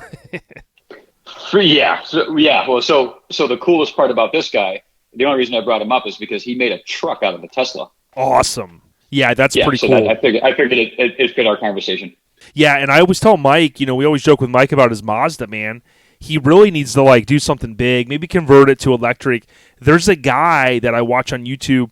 I don't watch his videos religiously. I actually already say that because I haven't watched it in a minute, but he converts VWs, like the old buses and stuff. He converts them, and I don't think it's just the buses. He also does the one that has like the flat bed on it, and he converts those into electric. And watching what this guy does, I mean, there's a lot of technology that goes into it, and I know a lot of us are kind of freaked out because Chevy already has their plans by like 2035. All new vehicles, they want to have it electric, and some of us quote old school guys are kind of like, huh. But, I mean, there's no denying that's going to be the future. I mean, it blows my mind when you think about how many barrels of oil and petroleum are used just every day, just in America. Yeah. Let alone around the world. Now, granted, there's some people that say, hey, we've got a couple hundred more years of enough, petroleum, but who knows, man? All I know is my Lincoln, I'm not going to convert it to Lincoln, or to electric, excuse me. No, this could quickly become a political podcast. I know, right? It could. Well, it's a scary thing. We get into the politics when you start talking about oil these days, I guess. Yeah. Well, once we before we ever do that, I was told Mike we'll either go to we'll go to fishing or wrestling first. You know what I mean? And then when we have zero listeners, then we'll go over to politics. Yeah, it's one for sure thing. That's one way to kill a podcast. Oh yeah, for sure. Yeah. Well, what I'm curious about is, talk to us a little about, so you kind of mentioned how you got involved with cars and trucks, Jeff, but talk to us about maybe some of your early days. From my understanding, you did have a mini truck dating back even before I was in the scene. Yeah, the funny story with that is, of course, again, back when you're 17 years old, you're working a minimum wage job, you have big dreams. And I actually was trying to buy a truck that was already, it had a static drop, but really not a whole lot of work done to it. And I really wanted it badly because it was like the one that was around here. So I ended up going to the bank with my grandmother, and she took out a loan for me for I forget, it was like $3,700 or something. Mm-hmm. And to buy this truck, I bought the truck, and literally within days, it was in my friend's garage. We had a die cut grinder and a Sawzall, and we were doing a radical top conversion on this truck. And I'm thinking, well, we're going to go for it. And at the end of the day, if this doesn't work out, this thing's off to the scrap heap. Right. And I still owe $3,700 on this truck. Right? Yep. So, I was just in. I was always 100% all in. But the funny thing is, the horror stories you hear about those radical top kits, mine didn't leak. Wow. And it was miraculous. Yeah, and it wasn't like you were in the dry climate either, right? I mean, the Northeast. No. And right. Now, talk to us a little bit about the colors and stuff on it, because I think I saw, was that the video that you had posted on your Instagram of some of the photos? Yeah. So I had actually, when I bought it, it was maroon, and I wanted to have more of a radical paint job because I didn't want anybody to miss it when it was driving by. So we put it in the shop and, busted out the fine line tape, and we ended up going with a scheme that was very Steve Millen Racing, because I had a Steve Stillen body kit on it on the bottom. Ground effects kit, and it had we put that on. So I figured if we went with a Stillen sort of paint scheme, so we did a checkered flag around the rear end of it with a Porsche yellow stripe, and it had candy apple red paint. So man, you could see this thing for like miles away. And in my neighborhood growing up, of course, this was not the thing. So because it had red and yellow, everybody would say it was the McDonald's truck. Which I didn't share their sense of humor on that, but I get it. Right. Yeah, because I'm sure, like where I grew up in Lando Lakes, Florida, right, like the butter, there were a lot of lifted guys. I mean, lifted trucks. I mean, even high school guys or, their brothers and stuff. I mean, that was the big thing. Mini trucks, of course, were popular throughout the country in different, regions, more popularity. But you probably felt like the outcast driving that thing around up there. Oh, 100%. And I loved every minute of it. Yeah, right? So you had wheels on it. It's a Mazda. I think you said it was a 2200, right? It was an 86 B2000. 2000. Okay. So you had the topper on it. Did you after the paint job, did you end up doing anything else to it over the course of time, and how long did you have it? Yeah. So I had it for a few years, and we did the do you remember when the putting the exhaust coming out in front of on the side right out in front of the rear tire was like the thing as Euro started to become big. So there was an issue of Mini Truckin came out, and I think it was Last Look. Nice. That had that. And I literally had my truck in the shop with fine line taped with the flag going on it, and I literally went over there and we cut an oval in the ground effects, and I'm like, I want my exhaust to come out right here, just like this truck, and we did it. So we did that. And it was the Mamma Jamma edition of the B2000, so it had like power windows, power steering. It had like the high end. It had the high end inner the stereo system. Yeah, no, the interior door door panels. Yes. It had the ones that went up over the edge of the door, whereas the average ones actually showed the metal at the top edge of the door. Yes. Okay. Got it. Yeah. So this one had like all the tweed on it. But it was factory.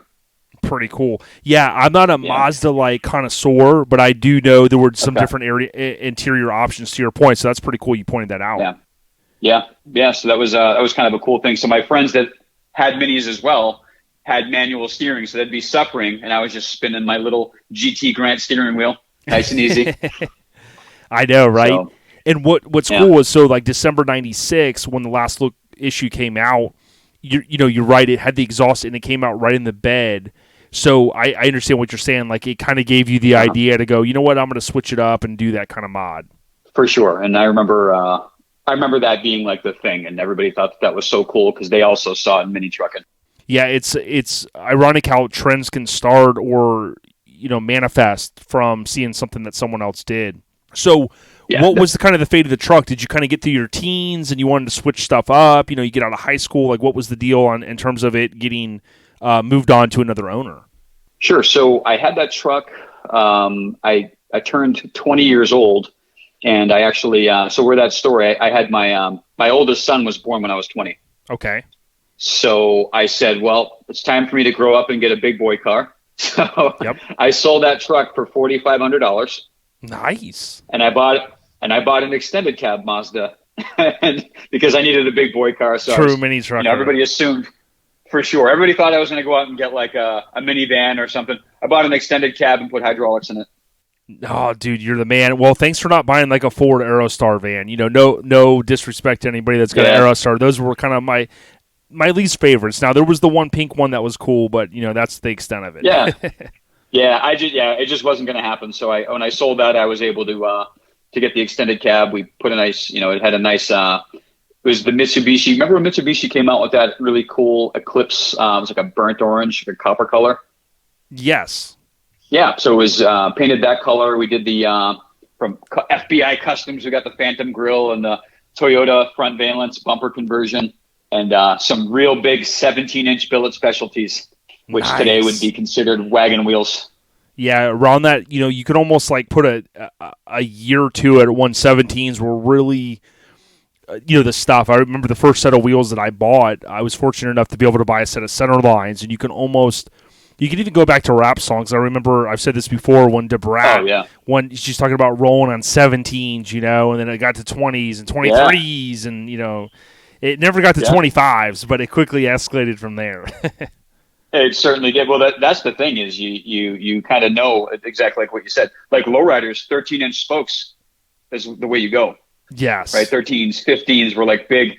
And then I remember putting 17s on that thing and everybody being like, wow, those are so big. And now I look at pictures and I'm like, were those the wheels? Were those the ones that I thought were big wheels? Yeah, trucks are body dropped on 30s, and, like Fat Fabs has done a couple, I think it is, and it's just like, wow. I mean, who would have ever thought that they would even make tires that would, that would work? But so you had 3 wins, right? So the first one, obviously you put a little bit of money into the truck, but you kind of turned a profit, at least from your original purchase price, which, isn't always the case with mini trucking. Number 2, you ended up buying another mini truck, so it was like, all right, win-win. And then number 3, you ended up putting juice on it, so that's pretty cool, man. You had the trifecta there from number 1 truck to number 2. Right. Well, my first truck, by the way, was actually an '88 Mazda with a walk-through conversion, a camper shell, and a wing on the back. It looked a lot like the Kid and Play truck from that movie. Yes. Lucille. Yes, class act. But it was all but it was all yellow and had Krager wheels on it. Gotcha. But I did not build that truck. That was I bought that as is. But man, I thought that was the coolest stuff. Yeah, pretty cool. So you've had a few trucks under your belt now. Around that time, so what was the fate of the hydraulic Mazda that you ended up with, the extra cab? I sold that truck, and that was actually my mini trucking career went on hiatus. I sold that truck and I got an SUV, and I got very much into my businesses. I'm an entrepreneur, so I opened a mortgage company and I went into a cave for about 12 years, and then I came out the other end of it and became more of a financial advisor in the life insurance business and so forth. And my older son, who now is again, he was born when I was 20, so I'll be 44 in 2 weeks. So he's 24. When he was 16, I tried my hardest to get him to have his first car as a mini truck. So we went to look at some that I was like, we can do this. And he's like, yeah, that's really cool. But I would never drive that to school. So I knew it wasn't in his blood to have a mini truck. But my 14-year-old started flipping through my old photo albums, some of the ones I was sharing on Instagram, and he's like, "These are awesome." And that's all I needed. Within a week, I had that green Mazda in my driveway. Excellent. So talk to us about that Mazda, because the photo on your Instagram, which, by the way, we're talking with Jeff Gaudette. You can follow him on Instagram. It's J, and then his last name, Gaudette77, if you want to go out there and check out some of the photos. So, like, kind of circle what year did you acquire the green truck? So the green truck was actually built by a group of guys out here that, if there's very legit builders out here, it's these guys. So it was built by a gentleman that I actually didn't even know at the time, but some of the guys that built the truck I did know, and it was like a 10-year project. This guy went into the military and had a whole career in the military and came out. And meanwhile, these guys had body dropped it and done a really clean, I mean, for out here, it's an amazing build. The bed was really tight. They had done some different work in the front end to change. They did an edge hood, changed the front bumper, shaved that thing down. Just a tremendous amount of work, and the paint was really solid. So when I got it, of course, was immediately after my son said, "These are really cool." I called up and I found the truck, and I said, "Well, clearly I'm not going to keep it like this." So I had it in the shop within weeks, and we had did a body line up, paint color change, so two-toned it. We put a graphic on it, just to kind of give it a little bit of Jeff Gaudette flair. And literally all of a sudden, I put it up on Instagram. Got a lot of traction. It was just kind of another dip into the waters of mini trucking for me, and having my son be a part of it was just a blast. That's killer, man. I never. And you're a mini trucker, man. So I'm going to say this to you, because nostalgia is a strong thing. When I parked that truck I parked it at a local mall, and I planted the frame on the ground. I planted the body on the ground. We got out of that truck. I shut the door and I walked away from that thing. Mind you, I'm 40 something years old. I felt like a 17-year-old again. And I just looked around to see who was looking.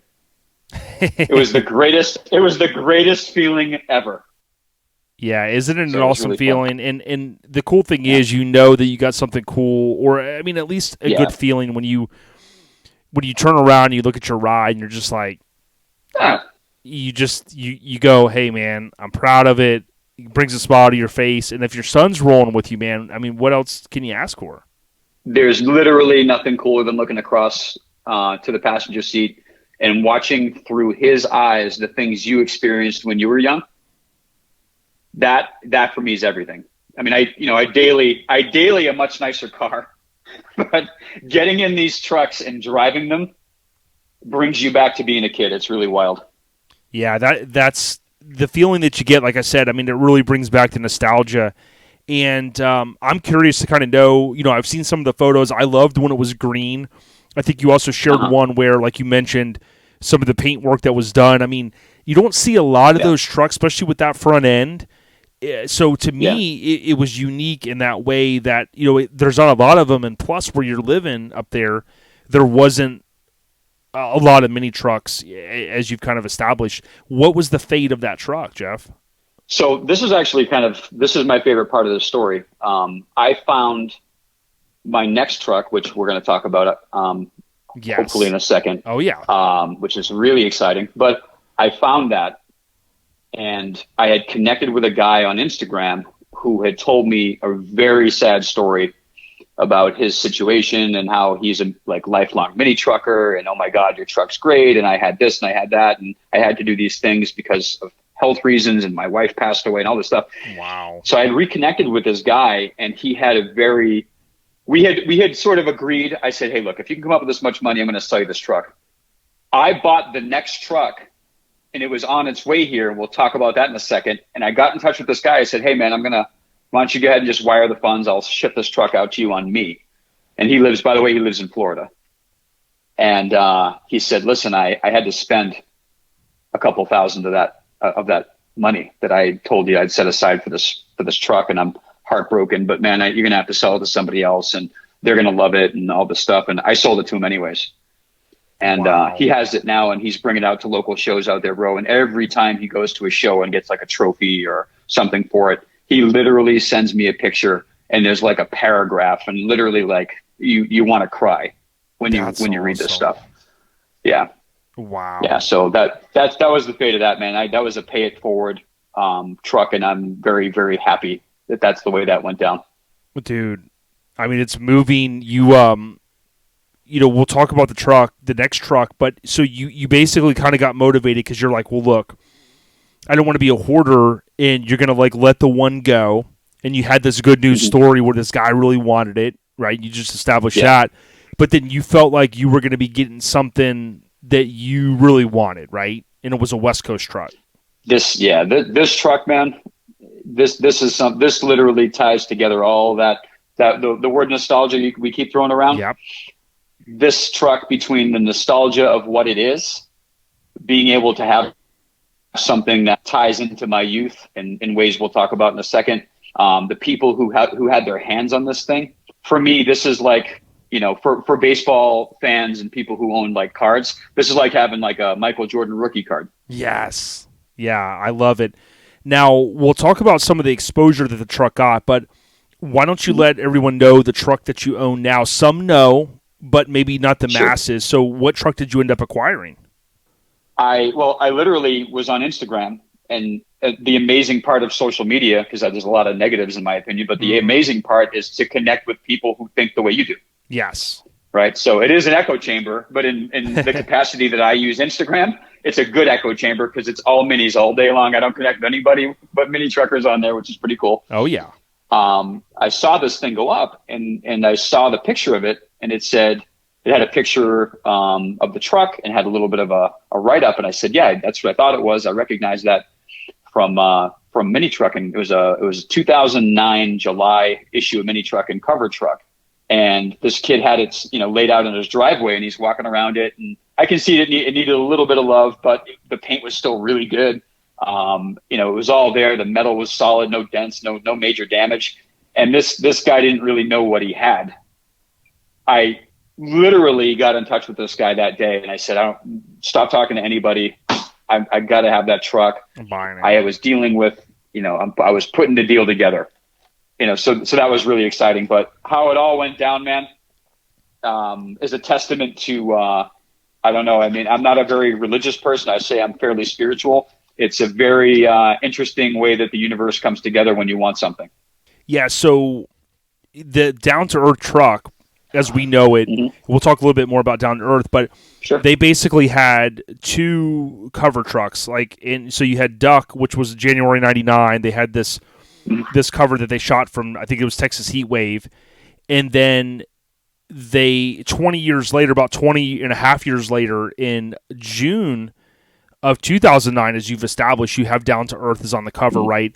Now, this amazing Toyota, talk to us a little bit about, I know you want to give a shout out to the original homie that owned and oversaw the build and built the truck.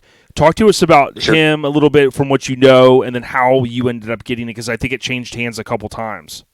Yeah, so it was initially owned by IF Customs. I think Carrie, and I guess there was a guy that worked there by the name of Ray, if I'm not mistaken. If I screw any of this up, guys, I apologize. Yep. But it was sort of a truck that just sort of hung out there, and Carrie doored the truck and did the initial roof chop to the truck, and it just sort of sat, and they sort of picked away at it, and they had a lot of work and a lot of hours into it. And then along came Josh Russo, who was a DTE guy. He came along and was able to. He told me today, by the way, I straightened out the story. He traded an S10 for it. Really? With Carrie, he traded him with an S10 and some parts, and probably a lot of Josh smooth talking to get this truck away from him. And he spent some time, a couple of years. I mean, he built this thing up with the help, I think, of Bob Grant. Bob did some metal work for him, and it was initially a unibody, which is pretty wild because that was always a dream of mine to own one of those. But I guess he drove it so much as a unibody, the bodywork started to crack on it. Mm-hmm. And then they separated it, put a bed on it, and they did the initial paint job, which was two-tone. So when you see it on the cover of Mini Truckin, it was a two-tone, like a cream color with a burgundy top. Got it. Right before it went to get shot for Mini Truckin, he got rear-ended. Wow, part of the whole they kind of sometimes kind of say the Mini Truckin curse, the cover curse, but that was before it got shot. Before it got shot, yeah. So he had to actually have a new bed put on, painted, and all the metal work redone on the bed, and had to have the whole thing resprayed to be on the cover. And then he got contacted by Street Trucks to be a feature, not a cover, a feature. And I think he got hit again. No way. So he actually, so he completely he had the same guy repaint. It was fixin' paint out there in SoCal. Okay. Repainted the entire truck, one solid burgundy candy color, which is still on the truck right now. Some amazing, striping with some foiling and just really nice work. I mean, there's so many coats of paint on this truck and clear coat that the paint on the front fender ended up cracking because of that wonderful heat out there. That's that California sun. Wow. Yeah, it's pretty cool. And like you said, when you look at the cover itself, the truck looked different than what it does today. And I know you want to give a lot of love to the Down to Earth guys. I mean, they're a great bunch of people, and I know you know this. I want to just throw it out to everyone. If you ever type in the hashtag on Instagram, DTE 4 LIFE. Now, I've sometimes done it LYFE, but it's DTE 4 LIFE. You'll see all of the curated posts from Down to Earth, and that's the one they typically use. I know Ricky Bobby Boucher, he always chimes in, and if I ever forgot to use DTE, boom, he's right there with the win. Those, I know you want to give a huge shout out to those guys, man. Really good kinfolk. Yeah, for sure. He's, as a matter of fact, it's funny you bring him up. I made a decision I was going to find out the lineage of the truck and connect with everybody, and I actually connected with Kerry because of your show, Iannucci from IF Customs. We're actually in the same industry, so I connected with him. We had a 4-hour conversation. He actually sent me like 200 of the original build photos for this truck. Yeah, he's a fiend. I love it.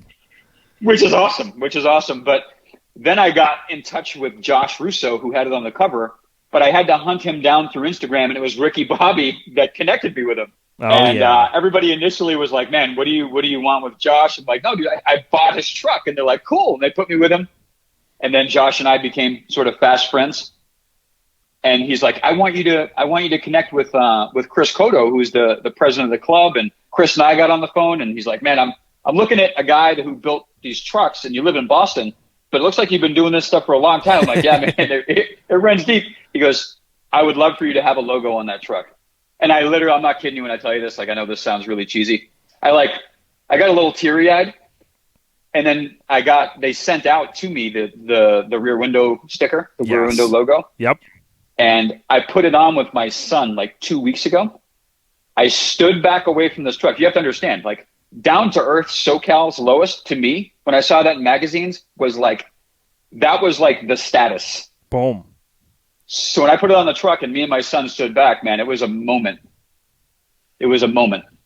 I wish you could see the smile on my face, dude, because, I mean, I know the passion that you have, just, having talked with you a little bit, and, the story that you're sharing with us, how you go from the late 80s, early 90s, and you have several trucks, and, we all want to have something nice, and, you kind of plug away, and you put effort into these different trucks, and then you end up with this awesome, unique opportunity to own like kind of a piece of Mini Truckin history. Let's be honest, a cover truck that has been through some different things. You've had, IF Customs, Bob Grant, arguably some of the biggest names out there in the West at that time, and still Bob doing his thing. Kerry, Chris Cotto, a lot of these good guys that are, truly truck enthusiasts. And for you to be able to rep, traditionally a SoCal, if you will, Vegas area club, man, you got to just be in cloud nine, brother. I as lame as this sounds, I feel like I'm finally, literally, I'm 44 years old. 44 in a few. I'm 43 right now, guys. 44 in a few weeks. Yep. I feel like I'm finally plugged into a scene that I've literally been like a spectator in for like my whole life, which is really kind of a cool thing. Yeah, well, I know you mentioned it earlier. I didn't get a chance to say Happy Born Day in advance. When this airs, Thank you, man. yeah, you're welcome. It's going to be towards the end of April. But here's something kind of cool. The Down to Earth guys will appreciate my OCD-ness. On May 21st, we need to see some good photos of it because May 21st, 2011 was the first. I don't know if it was the first one, but I think that was the Down to Earth Day. I think that was the first one. They called it Down to Earth Day, and they had the cool banners. And I'll have to get me one of those banners one day. But I know AVS was involved in that. But that was 10 years ago, and to me, to see that, it seems like it's a smaller bunch of kinfolk. When we had Chris on, he said, "Come on out, man. We'll party down out here. We'll work on some trucks." But so much history in that club with some of the craziest builds. I mean, even the full size Chevy that that was for the longest time. It basically is they say is the lowest truck built. That thing is amazing, and it's been cool to see that club continue to do cool stuff over all these years, man. Down to earth. For sure. I before we had this opportunity to hop on the call tonight, I actually had left Josh a message, and Josh Russo, who had it on the cover. And if you ever see that picture of Josh with those two beautiful blonde women, he's got his fingers pointed out. He was doing his thing. It was pretty cool. Nicest guy, man. And he actually called me right before we hopped on this call. So when I say the universe works in magical ways, man, it was amazing to just hop on that call with him. I talked to him here and there, but for him to kind of relay it down for me, and I kind of brought that energy with me right into this call. So it's been really cool. Man, that's so awesome. Like I said, salute to the down to earth kinfolk. If you check out that hashtag, you'll see that they have a couple of different accounts, which I appreciate. That we're all busy, and everybody's got careers and shops and that kind of stuff. But I always thought it was cool that even over the years they've got different chapter Instagram profiles now, and that's pretty cool because you can kind of go out there and follow and see some of the history, and even me going back to Chris Kudo's C10, like when we had him on, I think episode 179, it was cool to even dig up the old street trucks and look at some of the renderings and stuff and be able to share that, because a lot of folks, they kind of casually read the magazines, but being able to reshare that history, and that's kind of what we're doing now. So in 2009, when it was on the cover, I mean, would you have ever imagined that you would own a cover truck, especially being out in Massachusetts? That was a California truck. Never in a million years, man. And when I was talking to Josh on the phone the first time he called me, I think I kept him on the phone for like 2 days. And I said, this is amazing. And I talked about how my son's really getting involved. He said, give me your address. I'm like, what do you mean? He said, give me your address. I kid you not. This is like, again, one of those I get goosebumps still talking about this. He sent me a box, like gigantic box. And inside of that box was the original plaques from Mini Truckin. Really? He sent me a custom hood prop he had made for the truck that he held onto. He sent me like 40 issues of the Mini Truckin cover, all the spots it got in street truck and any other things that he had. He put it in a box, bubble wrapped everything separately, and he shipped it to me. Wow. And he's like, I just want you to know, awesome. Like, legacy for sure. And because he understood, to me, legacy is everything. And for me, this truck, I want it to have this legacy with it. I want the history behind it, but I also want, whatever touches I put on it and stuff going forward. To me, that lineage is the value in these types of things. So it's the story that goes along with it, man, that holds value for me and for the people that I surround myself with. Dude, that's like a mic drop, man. I mean, it's truly inspiration. And that's one thing I think people hear the passion that I have for the scene, but you'll have to send us some photos of the plaque sometime. But that's one thing that we'd love to do, because when we get the chance, the opportunity to share, a story like yours, you're sharing it, you met Tim through Instagram, Tim linked us up with you, and you have this awesome story. It's kind of what hopefully helps motivate other people, man, because there's a lot of cool trucks out there. And, years ago, I think it was squash, there's this whole like built versus bought thing. but you can have just as much passion and inquire into something, and just as much, like we've seen it with Josh Ellis with the Look That Kills, all the time and effort that he put into. He had amazing foundation, but wanted to kind of refresh it and do some things and bring it up and bring it to shows. It's not cheap. So you can have someone like yourself that acquires this badass truck, and that's kind of where I'm leading into. Like, what plans do you have for it? I mean, are there things you feel like you got to refresh, or like what's your next few steps you got, homie? Sure. So, obviously when I got it, I had big aspirations. I started calling in the big guns, and I'm like, I'm going to take this thing down to the bare metal, and we're going to rebody work the entire thing. And then all of a sudden I saw a $50,000 price tag, and I said, well, but maybe we'll scale it back a little bit. But here's what's been amazing. And this is a testament to mini truckers and to builders as well. The people out here have so much respect for the people who built this truck initially, and they're so aware of them, and they really look up to them, that the guys out here who I look up to, who are amazing, just want to have their name attached to this truck. So like, I had a company send me out of Brazil, like contacts I have, whole new air ride system with E-level and management. I have it all sitting in my house. They bent, all nice hard lines, everything's powder coated, ready to go. But what I don't want to do is, this truck was built to be a driver, and true to, to down to earth fame, they build drivers. So I'm not going to change any of the original like framework and make that look more modern. I like the way it is. I'm going to keep it like that. So that's a testament to their work. But we're going to add some stuff, a little bit of flavor in there, a little bit more metal work underneath the bed, clean that up a little bit, but keep that original flavor. Because the guys that looked at it, they're like, you have to understand, the guys who built this is like prototype for how to do this. So if you change it, you lose all that. I'm like, all right, I'm not going to do any of that. But we're going to tighten the interior back up, upgrade, do a little bit of audio upgrading, just kind of go through it and bring her back to, where she deserves to be, back at the ball.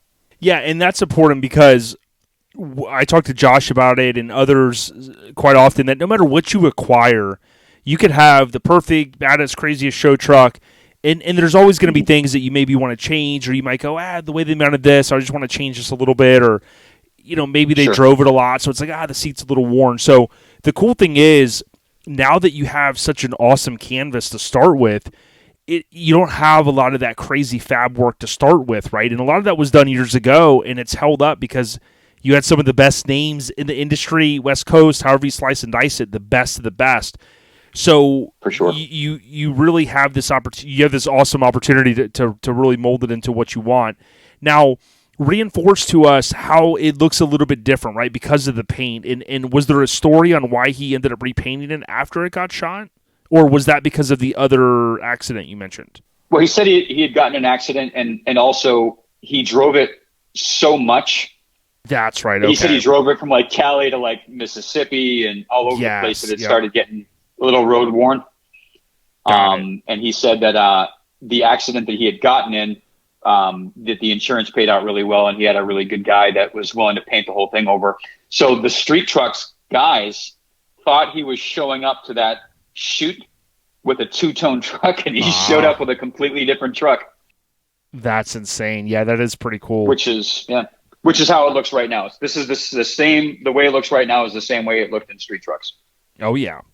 Yeah, we're talking to Jeff Gaudette. Again, you can follow Jeff. You can see some of the photos. We'll share some as well, but it's J and then it's GAUDETTE77 on Instagram. You can check him out.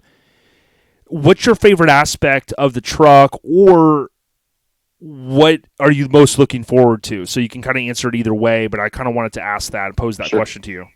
Yeah. Oh, my favorite aspect is that out here, I mean, you don't get a lot of things, chopped cars out here. Like if you see a chop done on a truck or a car, a lot of times you can tell that it's chopped because they don't section the roof to make it proportionate.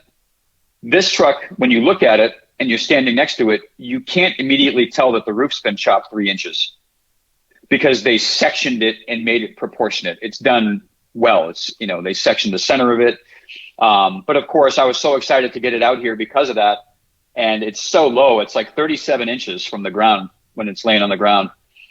37, I believe. I'm correct on that. You can check that in the magazine. But Yep. when it got here, the windshield was smashed. Really? So one of the things us New Englanders didn't know is that when you do a chop, a lot of times you have to cut the glass. Got it. Well, out here in New England, we don't have a lot of guys that are willing to cut safety glass. Got it. So I found an old 65-year-old retired hot rod guy that came to my garage and did it right there on the spot. Really? 4.5 hours later, we had a cut windshield and we put it in the truck. I was very excited. That's awesome, dude. Yeah, it just goes to show you that if you search out the right person, what did George McFly said, if you put your mind to it, anything's possible. That's right. That's pretty freaking cool.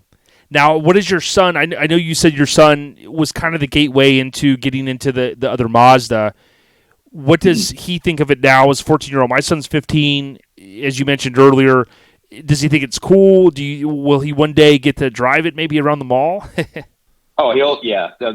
will ultimately be something he'll be able to drive around. I have no issues with that at all. I mean, not every day. He's not going to daily it, but when he wants to go, impress a girl or do something fun, he definitely can drive it.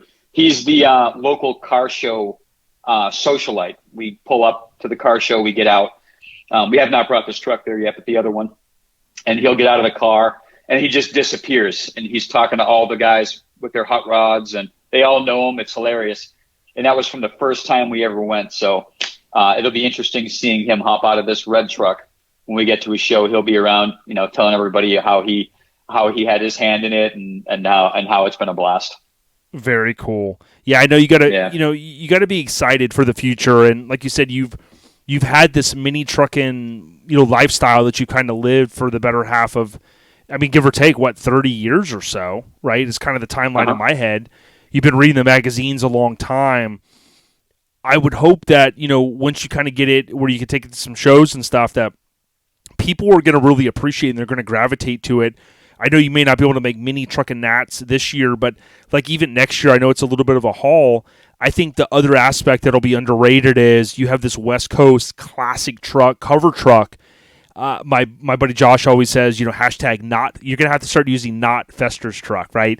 I'll get Josh to approve that because he always jokes. He goes, "That's mine." But you'll have to start using not Fester's truck, and with all kidding aside, I think people are going to gravitate to it because it's another piece of history that they'll be able to see over here on the east side. You know what I mean? Yeah, no, definitely. The jokingly, I started getting people asking me if that was my intent, was to go out like Fester and start picking up all these old cover trucks. And I said, no, Like, one at a time for me. One's enough, right? Exactly. Yeah. Well, dude, we talked about a lot of stuff. Are there any shout-outs, any family members or even any of the other guys that maybe I didn't get a chance to maybe allow you to talk about with DTE, Down to Earth? Anything else that maybe any holes that we're missing that you wanted to kind of tie in? No, I just, obviously, number one, I appreciate the opportunity to hop on the show. This has been really cool. Mad love to what you guys are doing, and I hope you guys keep doing this for a long time. It's really pulling the community together out there, people like us that think the same way that we do. But, Josh Russo, I can't say enough about him. Kerry Annucci, Chris Cotto, Ricky Bobby. I know that's not his real name, but that's what he goes by on Instagram. All these guys, it's just been such an amazing journey, getting all the love I'm getting from everybody. And everybody who's so interested in watching what's going on with this. Just want to tell everybody more than anything else, because of my passion for the scene, I will not let anybody down. When you see this thing finished, I hope I make everybody proud and happy to, have had me be the guy that got it. Dude, that's inspiring. And I would tell anybody out there, man, give people a pat on the back that take on, a build, or maybe acquire a build from someone that maybe doesn't necessarily know what they have, or they don't have the time or effort or money to put in the blood, sweat, and tears that it will sometimes take to curate, as I will often say, a mini truck of this magnitude, and then be able to then, you do all that, and then it's like, oh, now you got to trailer it to shows or drive it. I know in your case you want to drive it a lot and stuff, but it's been really cool talking with you about it. I hope that you'll continue to share. I know that you will on your Instagram and using that hashtag DTE number 4 LIFE. Great people with the down to earth kinfolk out there, and you never know. I mean, even all these years later, seeing it kind of refreshed. I know a few magazines out there that love mini trucks. All Time Low magazine, of course, Street Trucks magazine. We'd love to maybe see it in print again as you kind of ramp it back up, brother. For sure, nothing would make me happier. Yeah, man. That's pretty cool. So, yeah, I was just trying to think if there was anything else that I was going to bring up. I appreciate you talking a little bit about how you got into the cars and trucks, of course, and then, the mini truck scene. It's tight-knit community. Social media can obviously be a blessing and a curse, and you use it a lot the same way I do. You try to use it in a positive way, network with people of like-minded stuff. And the story's been cool. And again, I got to give a huge nod to Tim Gilbert, always looking out for us. Negative Camber, Florida, when he hears a cool story. I mean, dude, from a cover truck just over 10 years ago, and for someone like yourself that's been in the scene a long time, man, I salute you. And I just can't wait to slap hands and, maybe cruise in the truck at one of these upcoming shows over the next year or so. Oh, you can count on it, man. I'm definitely looking forward to it. Cool, man. And what was your son's name again? My son, you know what? I thank you so much for bringing that up. My son's name is Gavin. Gavin. Yeah. Cool. Gavin. Yeah, Gavin and my son's Preston. Maybe they'll be future mini truckers. If I can get my son off the computer, man. Now, it's not a bad thing, right? Because you can make money on computers. I mean, I see some of your posts. We all know I'm on a computer all day. But we do have to get the youth out there a little bit to they call it IRL these days, and that stands for in real life, right? Yes. So I know we're recording right now over phones and technology and stuff, but I try to encourage my son as much as I can, and it's hard, man, to peel him away from the freaking phone and the computer, but we got to do it, and maybe they'll be some of the future mini truckers, man. I hope so, man, for sure. Well, Jeff Gaudette, dude, it's been a pleasure. Thank you again for coming on. As we mentioned, go check out his Instagram. There's some cool photos. Share some with us as well, Jeff, and then we'll make sure we share it out to the Airhead Nation. And, again, happy Born Day, and many more to come, homie. Thank you, brother. I appreciate you. All right, Jeff, stay on the rise. We out here. Everyone have a great weekend. Peace.